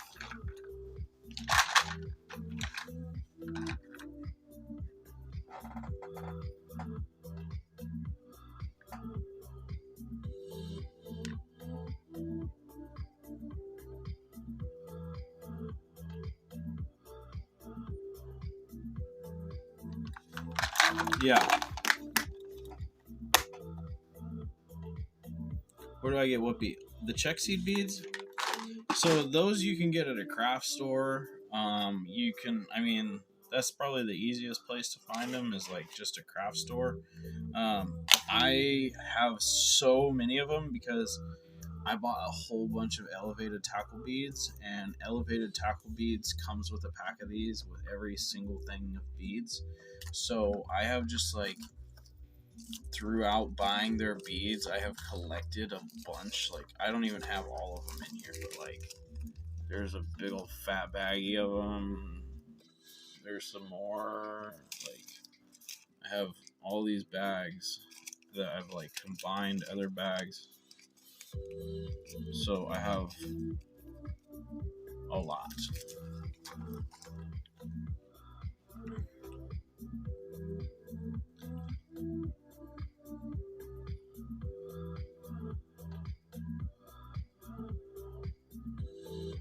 Later, Pete. Have a good night. Is Kokanee same as Dolly Varden? No, they are not.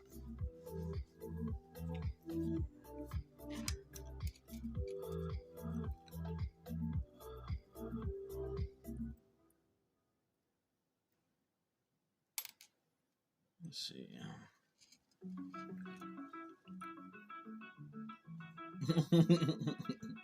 Joann's Fabric. Yep, Joann's Fabric would have them.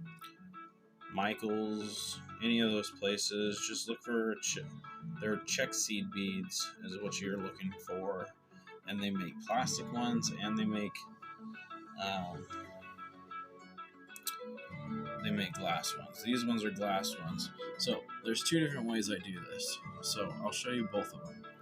The first one, I run this bead down, and I will make multiple loops through this. So I'll make one loop through,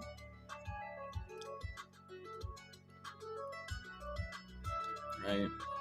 So then after you make that first loop, you have your bead. You can adjust that bead to where you want it. So for me, I like 2.5 to 3 fingers. I have found kind of like a little sweet spot that I like, which is about 2.5, right? Okay, so there we go. I got my sweet spot on the bead.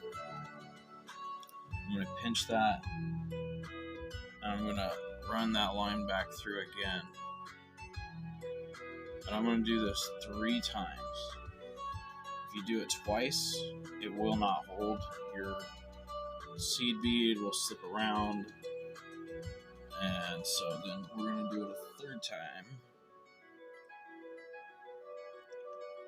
And this isn't creating a knot or anything. This is just looping it around the bead, right?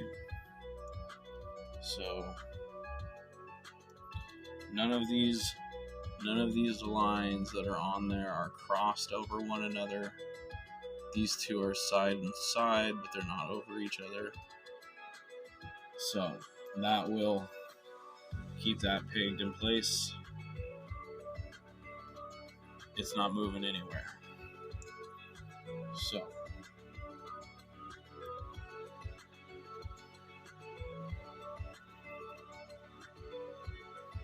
yeah, Dolly is a char. You're right, River. Dolly is a char. They're not in the trout family. Okay, so next step. We're going to dive in here. We're going to grab my sequins. These are another thing that you can also get from the craft store, Brian. That's exactly where mine came from. And I try to get the smaller ones that I can. They have some pretty large ones, but I prefer not to get those. They didn't have the really small ones that I would normally like to get. So I got these guys, but they're like, that big. That's the sequin I'm using. So then I run that down. and then you have this. So you have the sequin sitting on top of the check seed bead. Your soft bead comes down, connects to that, and it won't slide past it. And your check seed bead will not move. So your bead's just set in one spot. I hate, if you guys have bead fished, if you're familiar with it, it is so annoying when you're running T-stops or when you're running something where your bead keeps sliding down. You know what I'm talking about? Your bead just keeps sliding down, and you make a cast, set a hook, boom, it's down at the hook. You have to slide it back up. It's a pain in the ass. Nobody likes doing that. I guarantee you none of us like doing that. So, I don't know. It kind of annoyed me. That was the first way I started trying it. And I was just not a fan. So, I started doing it this way. And then, look, you'll see here, if you do that right, and you get the right length on these smaller boards, you put the hook in the bottom, push it up to the top so it's sitting there firm. That check seed bead sits right below where that line goes into the board. And that's how I know that I have the right spacing on there. And it's easy to get the right spacing when you do it with this method, with the like 3 loops through. Definitely nothing wrong with it. It can, like, if you use a lot of scent, it can slide, but it's kind of hard to get it to slide, honestly. So the other way of doing it, let's see.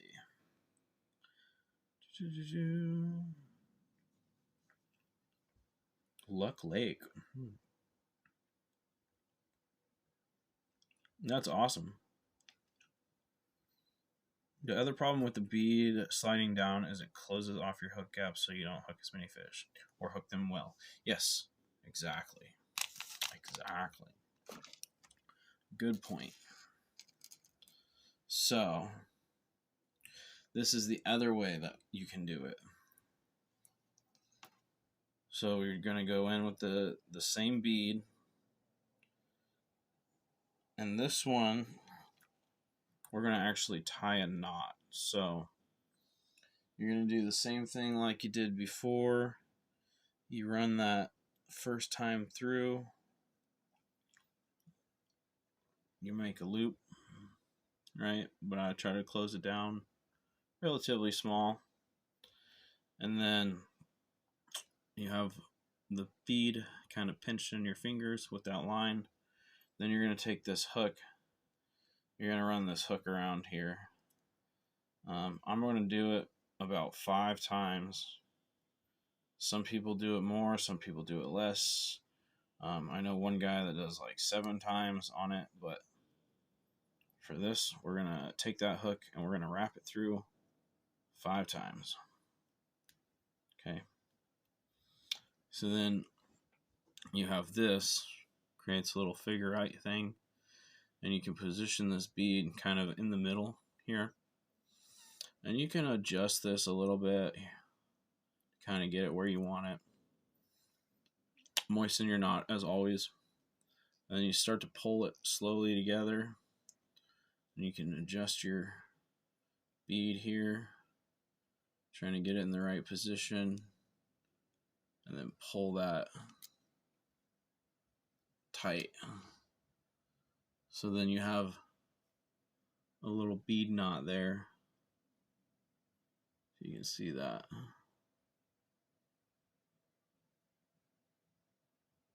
Focus. So it creates that knot, right, that goes around your bead and inside of your bead. Yeah.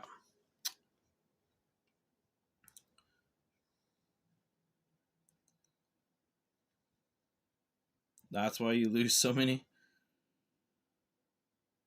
Can you fish the new Spin and Joe on the bead method? I would assume so. I'm not sure. You'd have to talk to Kurt about that. I'm not really sure.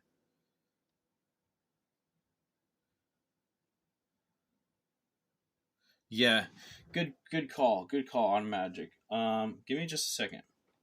I can answer that. So, because you're right, everybody has different size fingers. I got small ass fucking hands.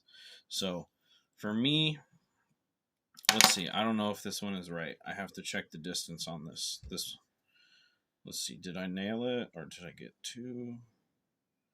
So, yeah, it's pretty close. Okay, it's pretty much right where I'd want it. It's just a smidge longer, but let's see. Okay, so from the top of the shank to the bead is 2 inches exactly. So, yeah, I don't know if you'll be able to see that, but 2 inches, 2 inches to the bead. That is what I like to run.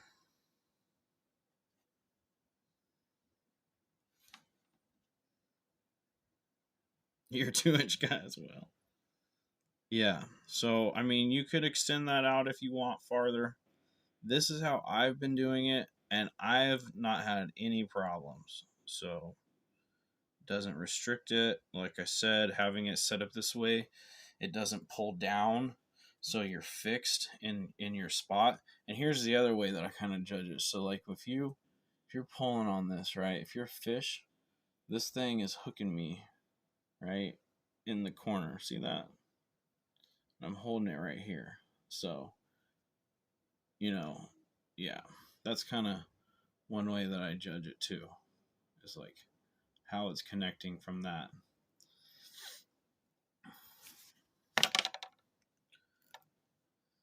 Got the Spinning Joe made in the crazy egg color today. 2 inches from the eye. Yep, exactly. Yep. And then same thing here. So you'll see this one is just ever so slightly longer than the one beside it. But they're basically the same, even though I tied them up in 2 different methods. So, but yeah, so there's either loop it through the check seed bead 3 times, or you can do the knot. Both of them are pretty simple. The knot one does take a little bit to there's a little learning curve, if you will. The running it through the check seed bead multiple times, it's pretty easy, honestly, and it's a lot easier to get it exactly where you want your spacing as well. So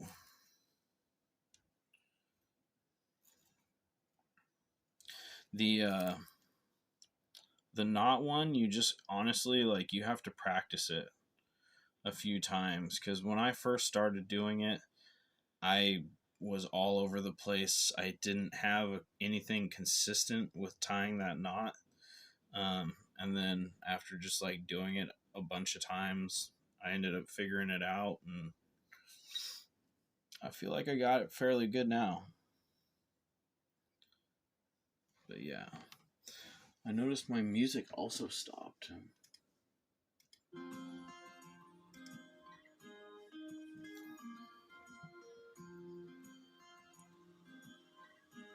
Do you tie a pre-tied knot at the end of your leader? No, I do not, because I tie the Orvis knot. You're out. Have a good night, Morgan. Appreciate you showing up, buddy. Yeah, I do not, because I just tie the Orvis knot, and I'm pretty quick about tying that knot when I need to tie it up. Plus, I don't know. I when I put my beads on, I run them on with a needle, and so when I do that needle, I put them on this side and then run them down. So if I have a knot on there ahead of time, it doesn't make it as easy.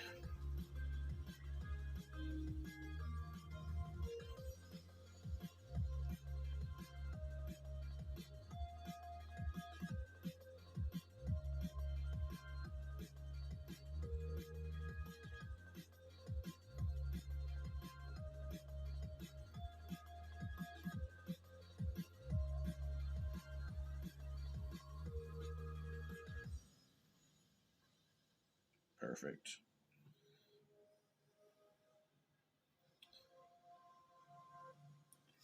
Yeah, I'm probably going to stream probably until around 8 o'clock or so. And then we'll get out of here. Gonna tie up a few leaders. Also, if there's anything that you guys have questions about or are interested in talking about, definitely say something in the chat. And we can go over that.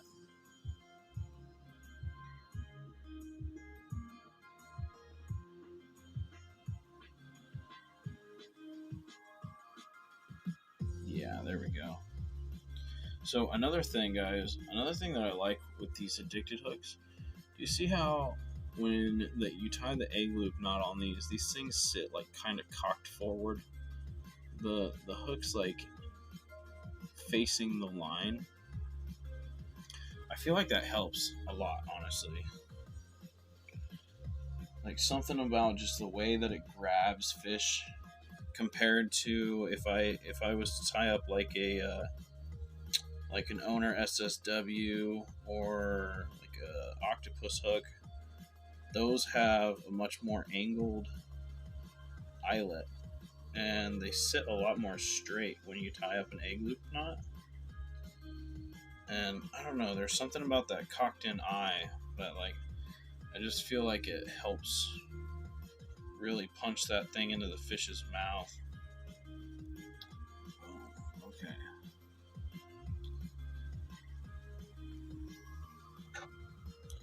I lost a sequin somewhere.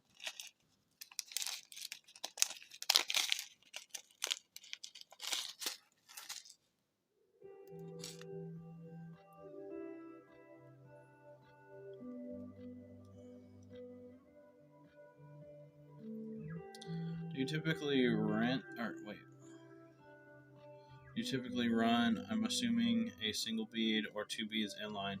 I do both. It depends. Yeah, it really depends. I don't mind running both, but if I'm fishing a snaggy hole, I do not like running it that way. 1, 2, 3. But that's not even the right leaderboard. I need this leaderboard. If it's a snaggy hole, I won't run 2 leaders. If it's a hole that I'm confident in and I know pretty well, like I'll run a double bead leader through there. But it's really just dependent. I go back and forth. I don't. The only disadvantage that I see of running a double bead is like you do have 2 hooks in the water. You do have greater chances of getting snagged. But if you run your double bead leader right, I don't think it's that big of an issue.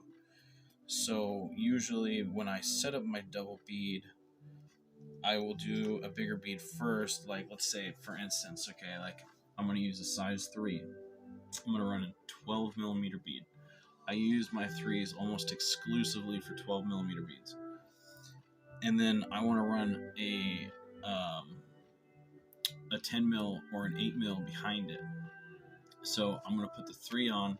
I'm going to pick out my 12 mil bead. On this first leader, I'll either run it with no split shot or I'll put a split shot right in the middle of that first leader. The second leader, I tie it to the bend of the hook, no weight, because that's just an easy way to snag it, putting that second weight on. You don't need a weight on the second one. The other one is also going to be on a size 4 hook, so it's going to be a lighter weight hook than the one that's on the front. So when that's coming through the water, it should be a little easier to be just kind of trailing along behind it without really like digging down. So I don't know. I've definitely caught a number of fish with a double bead setup. So, for sure. My Twitch has been absolutely dead, guys. There's not a single message in my Twitch chat for 2 hours. And my YouTube chat's been doing great. 578 beta. Hit me up on Facebook and I will try to get a hold of George and let you know about that reel. Awesome. Sweet.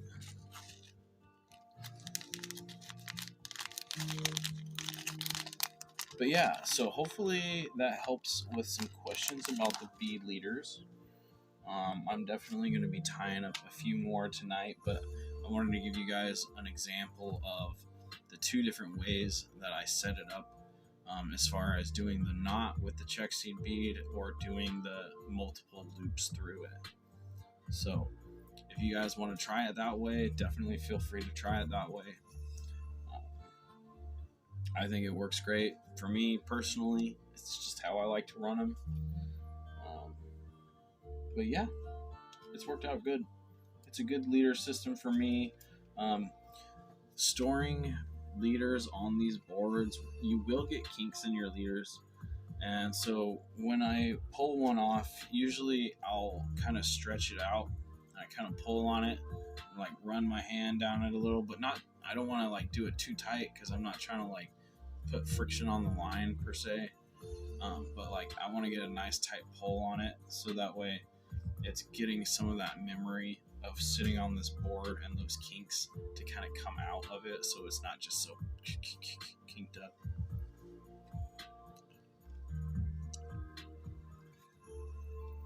Get a PC Fun reel for $25.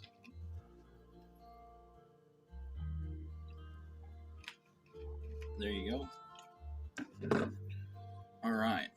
So the other thing, check out these little guys. Look at these. Quarter ounce tungsten Discover weights. new music with a swipe on the YouTube Music These app. things are freaking sweet. I got quarter ounce, 3/8 ounce, and half ounce. The half ounce I have are black. These tungsten weights are awesome.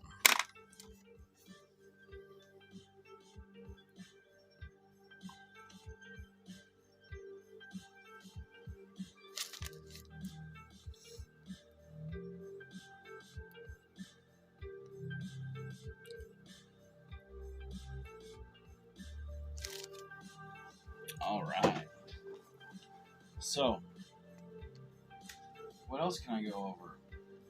So we're running worms this year. I have kind of selected my worm arsenal.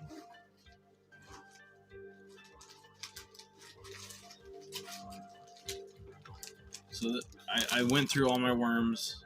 I picked out my favorites that we're going to run for the season.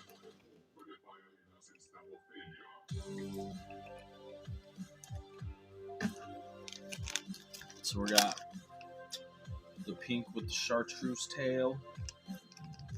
You gotta have it. I got the McNasty.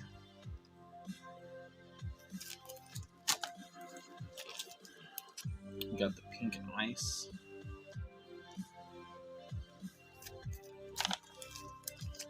Peaches and cream. Birds of a feather. Yeah. These are, I think they're called Redemption. Addicted worms. They're like the red pearl, white tail. We got the red fever. That's what I have on that custom rod that has a worm on it right now. I got that red fever. I got the bubblegum with the black tail. And then I got the chrome candy.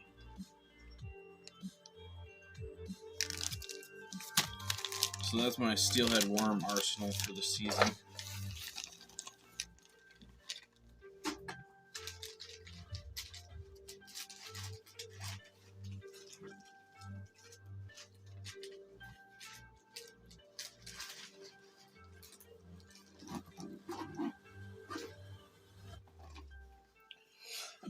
I'm also running Atlas Mike Sense.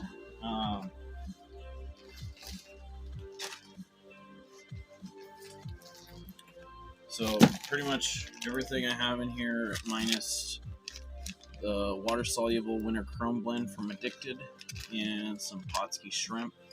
Potski and Atlas mics are actually the same company. They're just branded different. So I got some salmon eggs, shrimp and krill, anise and krill, anise and shrimp, and I have sand shrimp scents in here.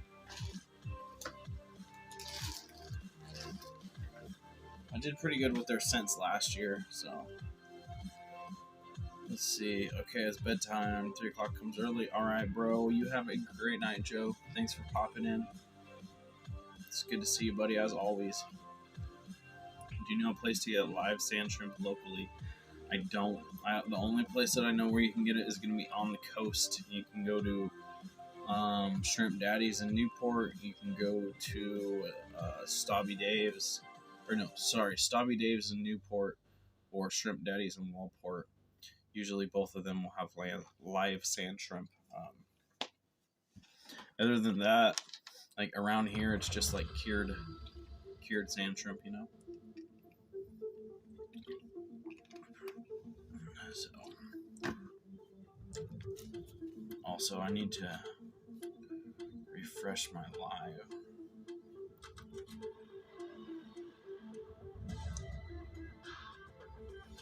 There we go. Okay, so let's see. What did we go over? We went over my new rods, which we're gonna do a closer end dive.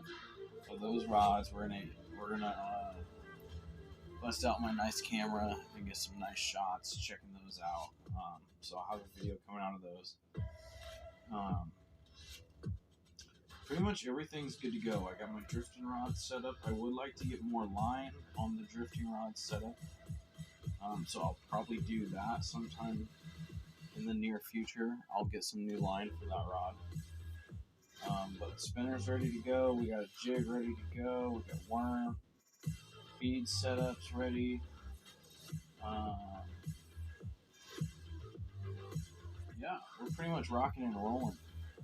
So I switched all my gear over for the bag. I got all my Steelhead jigs in there now, which I showed you guys a little bit ago. Wish the tackle shop in Plymouth was still open. I know, man. Me too. 100%. I miss that guy. The arrows that I have on my bow were actually from him. So one of the last things I still have from that shop. But yeah. So let's see. I'm trying to think of what else we can go over for Steelhead. We covered the leaders. I'm going to tie more leaders off stream. I don't want to just sit here and tie a bunch of them. But I do got a lot to tie.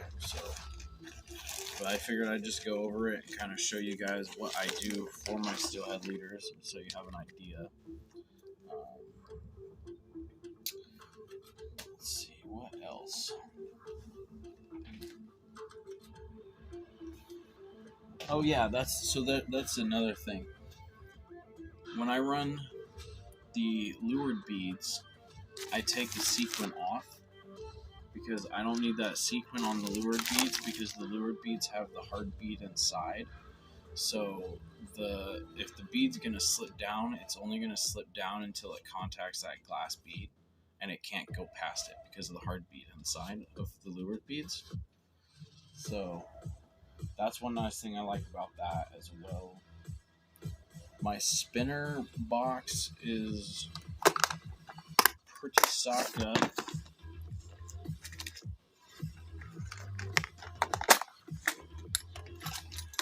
Let's see.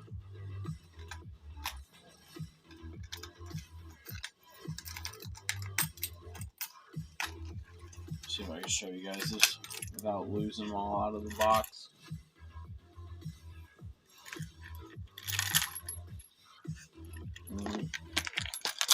Okay. Trying not to lose them. So, mostly R&B Lure Co. in here. All the bell bodies that I have now are R&B Lure Co. I don't have any Blue Foxes anymore. I got a small selection of Steelhead Slammers in this top corner there. That's all the Steelhead Slammers that I'm carrying in my box this year is that small little selection. And then I have one First Strike lure, which is that blue and gold one in the middle. And then everything else in here is R&B lures. And I'm also really excited because the last couple of years I've had my custom spinner color, which is this guy right here. So it's Silver Blade. This is a violet pearl body.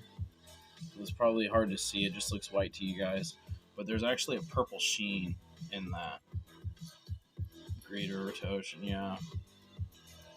It's Flytech. Yo, what's up?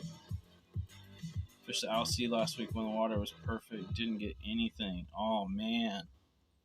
Good to see you, man. Haven't chatted with you for a while. Hope you're doing well. But, yeah, we also did this blue scale backing on here. This spinner puts in some work. So, because I liked it so much, I had to make it for me in a size 4 bell body, too. So now I have the same spinner, the same setup, silver blade, blue bag, same color on the body, but now it's a bell body. So I have 2 different styles of my custom color. So that's awesome. I'm stoked about that. And these purples, woof, these purples are gonna slay. I have the same purple in torpedo body as well, but this purple got that moon jelly backing, gold flakes in there. Woo.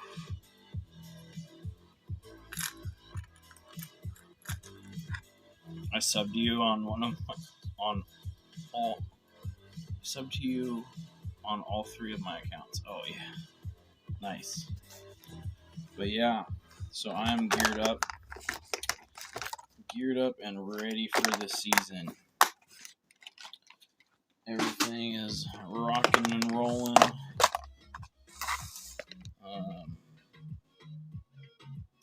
Yeah, I got all my weights set up. I got my swivels. I got all my stuff is ready to rock and roll. I just need those hooks, like I was saying, which it sounds like Brian or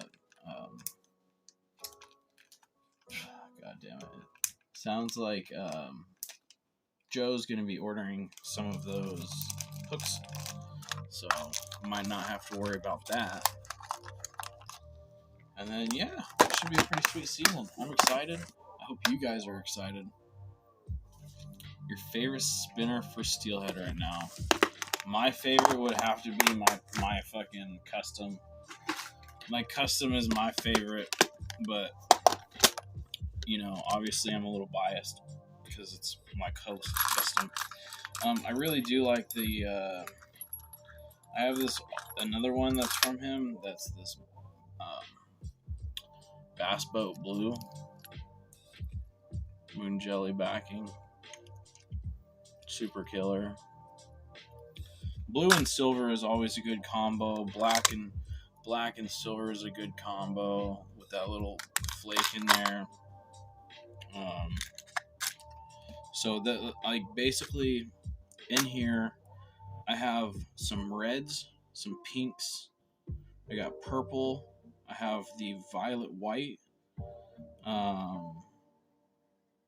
I have a gold one in here.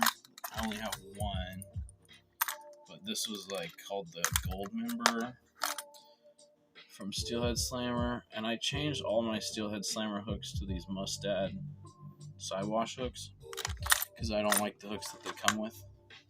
And I got a couple green and chartreuse styles. But yeah, it's not a super wide color range, but just kind of the ones that I like. Cop car spinner? I have not. No. Red and blue color scheme. Mystic Coho on a Steelhead Slammer, green blade, black body. Oh yeah, that's a killer combo. Drove 5 hours just to fish it. Fuck. Go-to is blue fox, black with sparkle, bell body with green tip.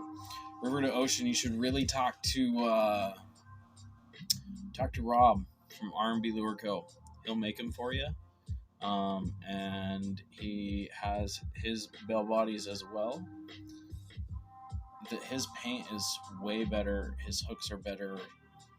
Blue foxes, they basically just turn into silver spinners after you fish them for a while. You know, like it sucks. You spend that money on a spinner, and then like within the first 30 minutes of fishing it, you're already losing paint. You know, like I don't have a single spinner in here that I've used that is missing paint. Like this one's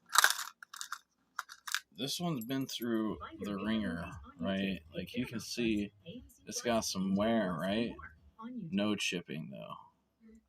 This thing's, you can see just by the blade, it's been hitting the ground, dragging that thing through holes. No paint missing though.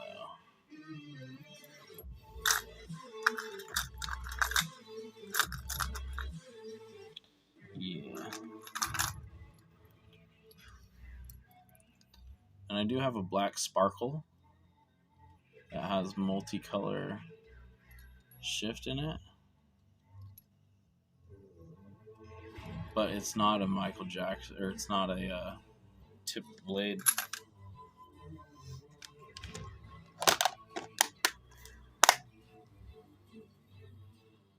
Yeah, so does, he makes two different style bells. One second. I have another one right here. So he, same exact innards right there. See? Like, let's see. I think I have a blue fox sitting right here. Size 4 versus a size 5, but you look at the blue fox, right? It's not right there. And then you look at the size 5 from R&B, same thing. But on the size 4s that I have from them, they have a round ball like this in them. So it still rings it. It still creates that bell, moves around inside of it to make that rattle.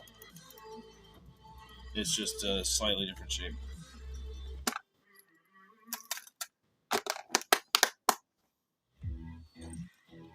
Yeah.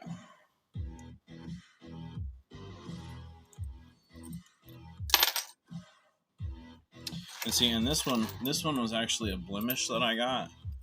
And so, like, it was a painted blade, and it wasn't perfect. And so I got this one, and this one's got some chipping paint. But this was, like, not, I mean, he knew that this one wasn't good from the get-go. So, but even still, like, body's perfectly fine.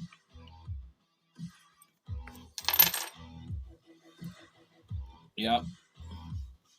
Yeah, and he's right here local in Oregon, in Springfield. You're supporting a local Oregon company, so, you know, nothing wrong with that, keeping money in the local community.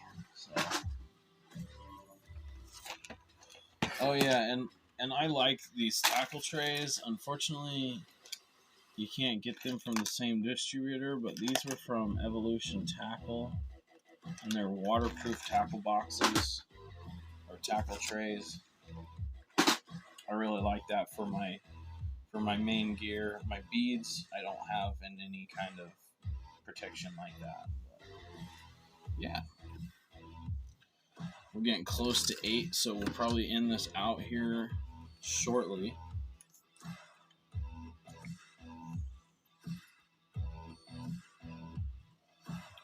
So we'll hang out for just a little bit longer.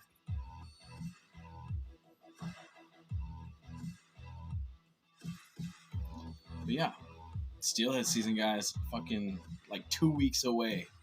Just over 2 weeks away. I don't know who else is excited, but I know I am. I'm ready. I'm like SpongeBob going to work. Just like, I'm ready. I'm ready.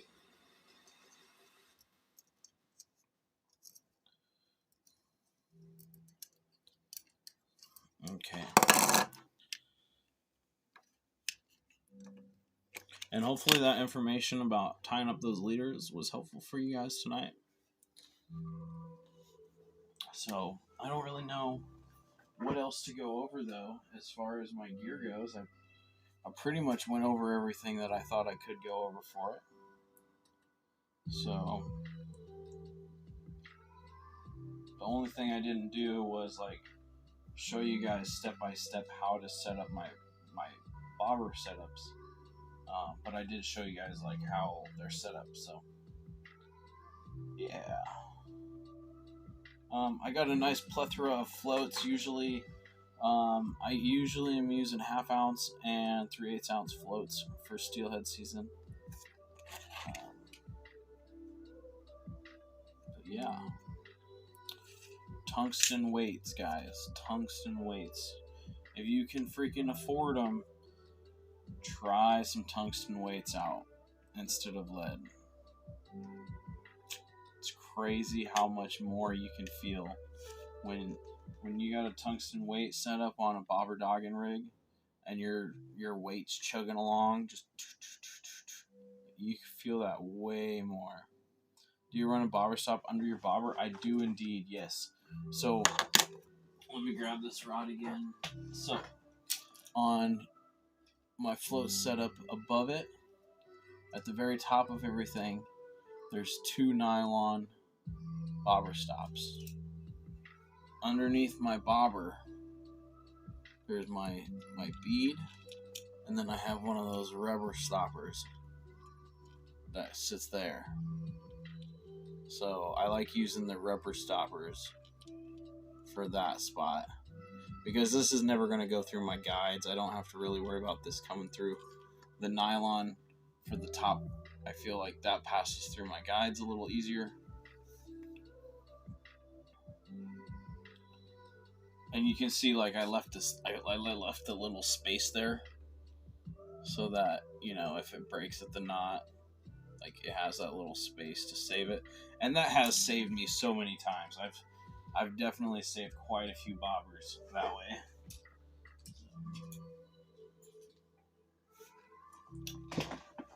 Yeah, I think I'm gonna have to go get some dinner after this live stream. 2.5 hours in right now, so that's what's showing up on my Twitch. Not sure what I'm gonna do for dinner yet, but we'll figure something out. So, yeah, guys, any more questions? Let me know. Let's get them in. As far as lines go, I mentioned it. I will grab this. 1 second.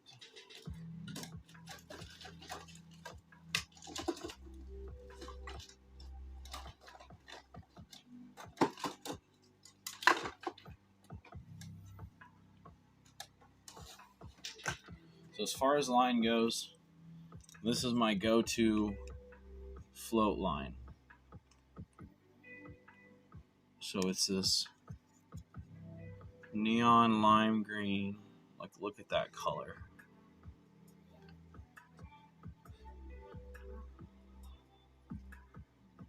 Yeah. So neon lime, suffix 832. Great line. Love it. Last I floated the LC in my pontoon, I collected over 20 bobbers. See, I want to go float the LC in the pontoon, but I need to feel more comfortable behind the oars. I'm not quite there yet. So the other lines that I have is the Seagar SST fluorocarbon. I also have Maxima fluorocarbon, just in a 15-pound test. I use this just for my spinner rod. And then I also use Maxima Ultra Green.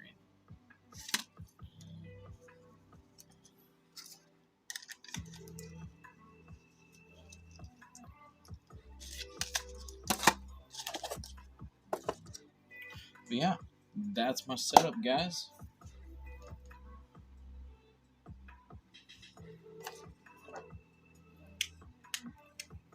All right, we're just gonna hang out for 8 more minutes.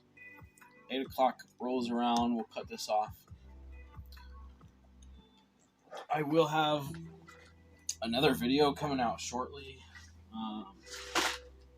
The next video is going to be the part 3 of the chum trip. You got an extra pontoon anytime you want to go, let me know. I have a pontoon, so here's the thing. I have a pontoon right now, but I need new oar locks because Morgan that was in here earlier, Morgan Tucker, he gifted me some oars because the oars that I had were super bent, like bowed bent. And so I got the new oars, but the new oars from him are a bigger diameter of shaft, and so my oar lock doesn't fit them. So I have that issue. But also my buddy Paul, who I went fishing with, he has a pontoon that he wants to give me. I just have to go over and pick it up from his house. So I have another pontoon available. His also is in need of new oars. He has one good oar and then one broke not that long ago.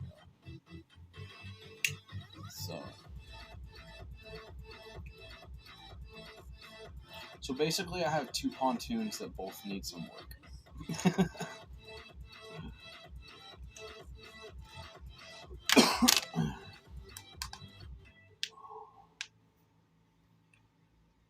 And if you guys need waders for steelhead salmon season, check out Paramount Outdoors. Check out the Meridian Sea. They just got them back. The slate is on sale. They're getting rid of that lineup. They're changing it for a new lineup that's coming. That's going to be similar style to the Meridian Sea, but it's not going to have a zipper. But same kind of basic instruction. So, Oregon Fishing 20, Paramount Outdoors. If you guys need anything for wading.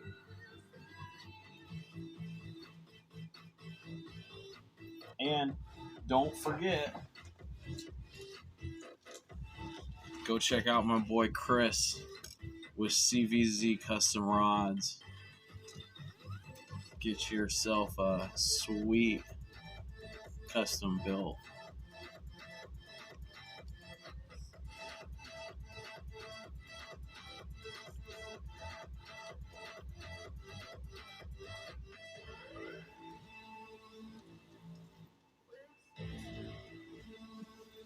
Yeah.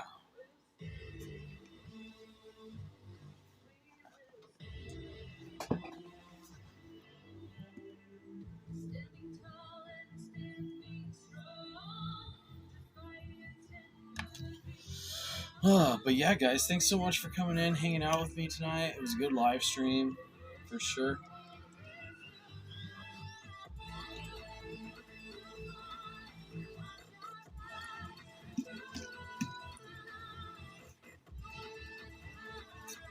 Yeah, it's crazy. I actually, another cool thing, yeah, Oregon Fishing 20, yep, just like that. But another cool thing was I also recently hit 1.5k subscribers on YouTube. Like this week, actually. This week, a few days ago, I hit 1.5k subscribers on YouTube. That's freaking awesome.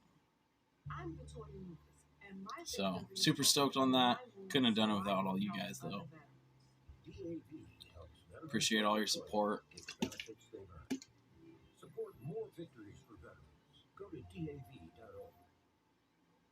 Yeah, it's been an interesting journey. You know, like I never thought that like this would really go anywhere. when I started this whole journey, I was like, I literally just want to make videos to like share with friends and family, to have it be like just like a cool little thing that I can rewatch my trips, or if I talk to a friend about a fishing trip, I can be like, oh yeah, also check this video out, like, you know, shit like that. And then like it's just naturally grown. I mean, Brian, that's in here, what line you use for your spinner? That is the Suffix 13-1 that I use for the spinner. I think I got a spool.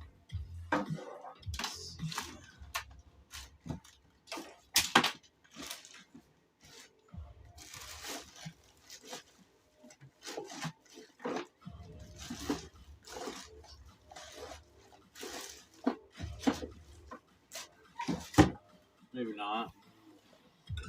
I thought I had a spool around here of it.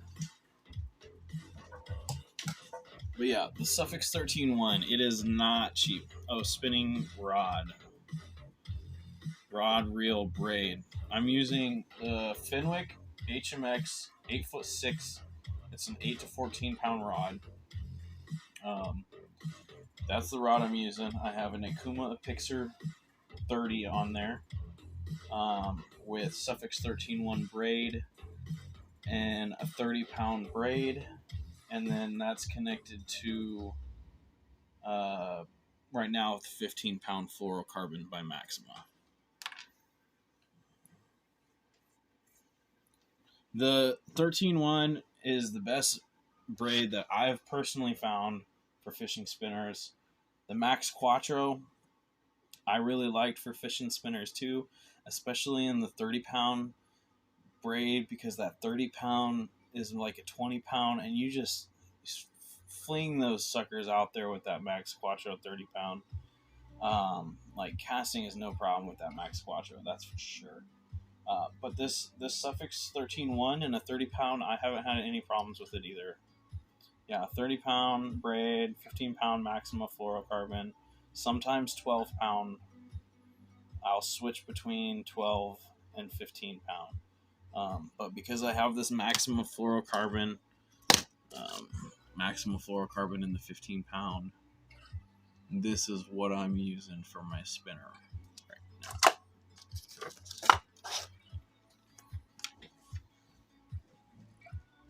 Yeah. And then usually if I was using 12, it's either going to be the Seagar SST fluorocarbon, or it's going to be the Maxima Ultra Green 12-pound. One or the other. So.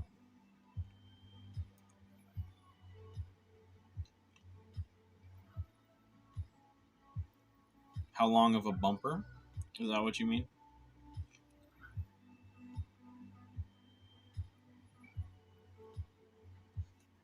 Yeah, my bumper,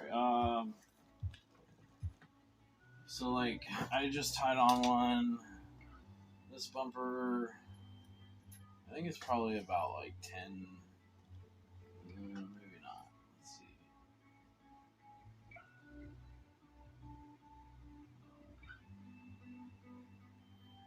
It's probably about 9-foot bumper. It's probably, yeah. Oh, yeah.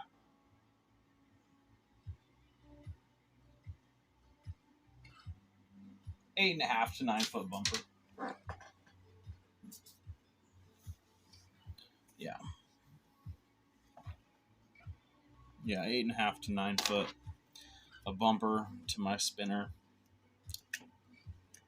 And I don't use high vis on a spinning rod. I know some people like to use high vis on a spinning rod. I just personally like to stick with like the moss green braid. It's a little less intrusive. So even if your braid does get close to the fish, it's not going to be as noticeable when it's that moss green color versus being like a fluorescent orange or fluorescent yellow or whatever it may be. So I definitely do err on the side of stealth a little bit when it comes to the spinner setup. Or at least I try to, anyways.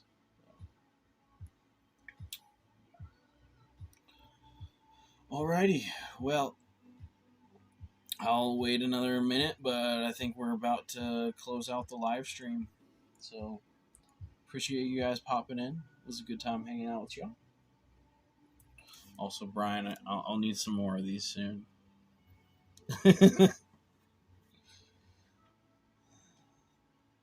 Yeah, I just gotta have some money. I get some more of these suckers for my rods. Thanks, River. You too. Hope you have a great night, man. Whew. Hope you guys have a fun one. We'll see. Hopefully, we'll see you guys out on the river for Steelhead season. So, I hope it's going to be a great year. I mean, Idaho is seeing record numbers of Steelhead returning this year. Really, really good numbers for the coho. So, like, it seems to be a pretty good year. Last year was a really good Steelhead run for winters. And if we get another one, I'll be pretty stoked. I would love to have another winter with a good run of fish. So hopefully it happens this time. We'll see, though. You never really know when it comes to winter fishing. So, all right. Well, gotta hit the end button. Have a great night, everybody. Close it out.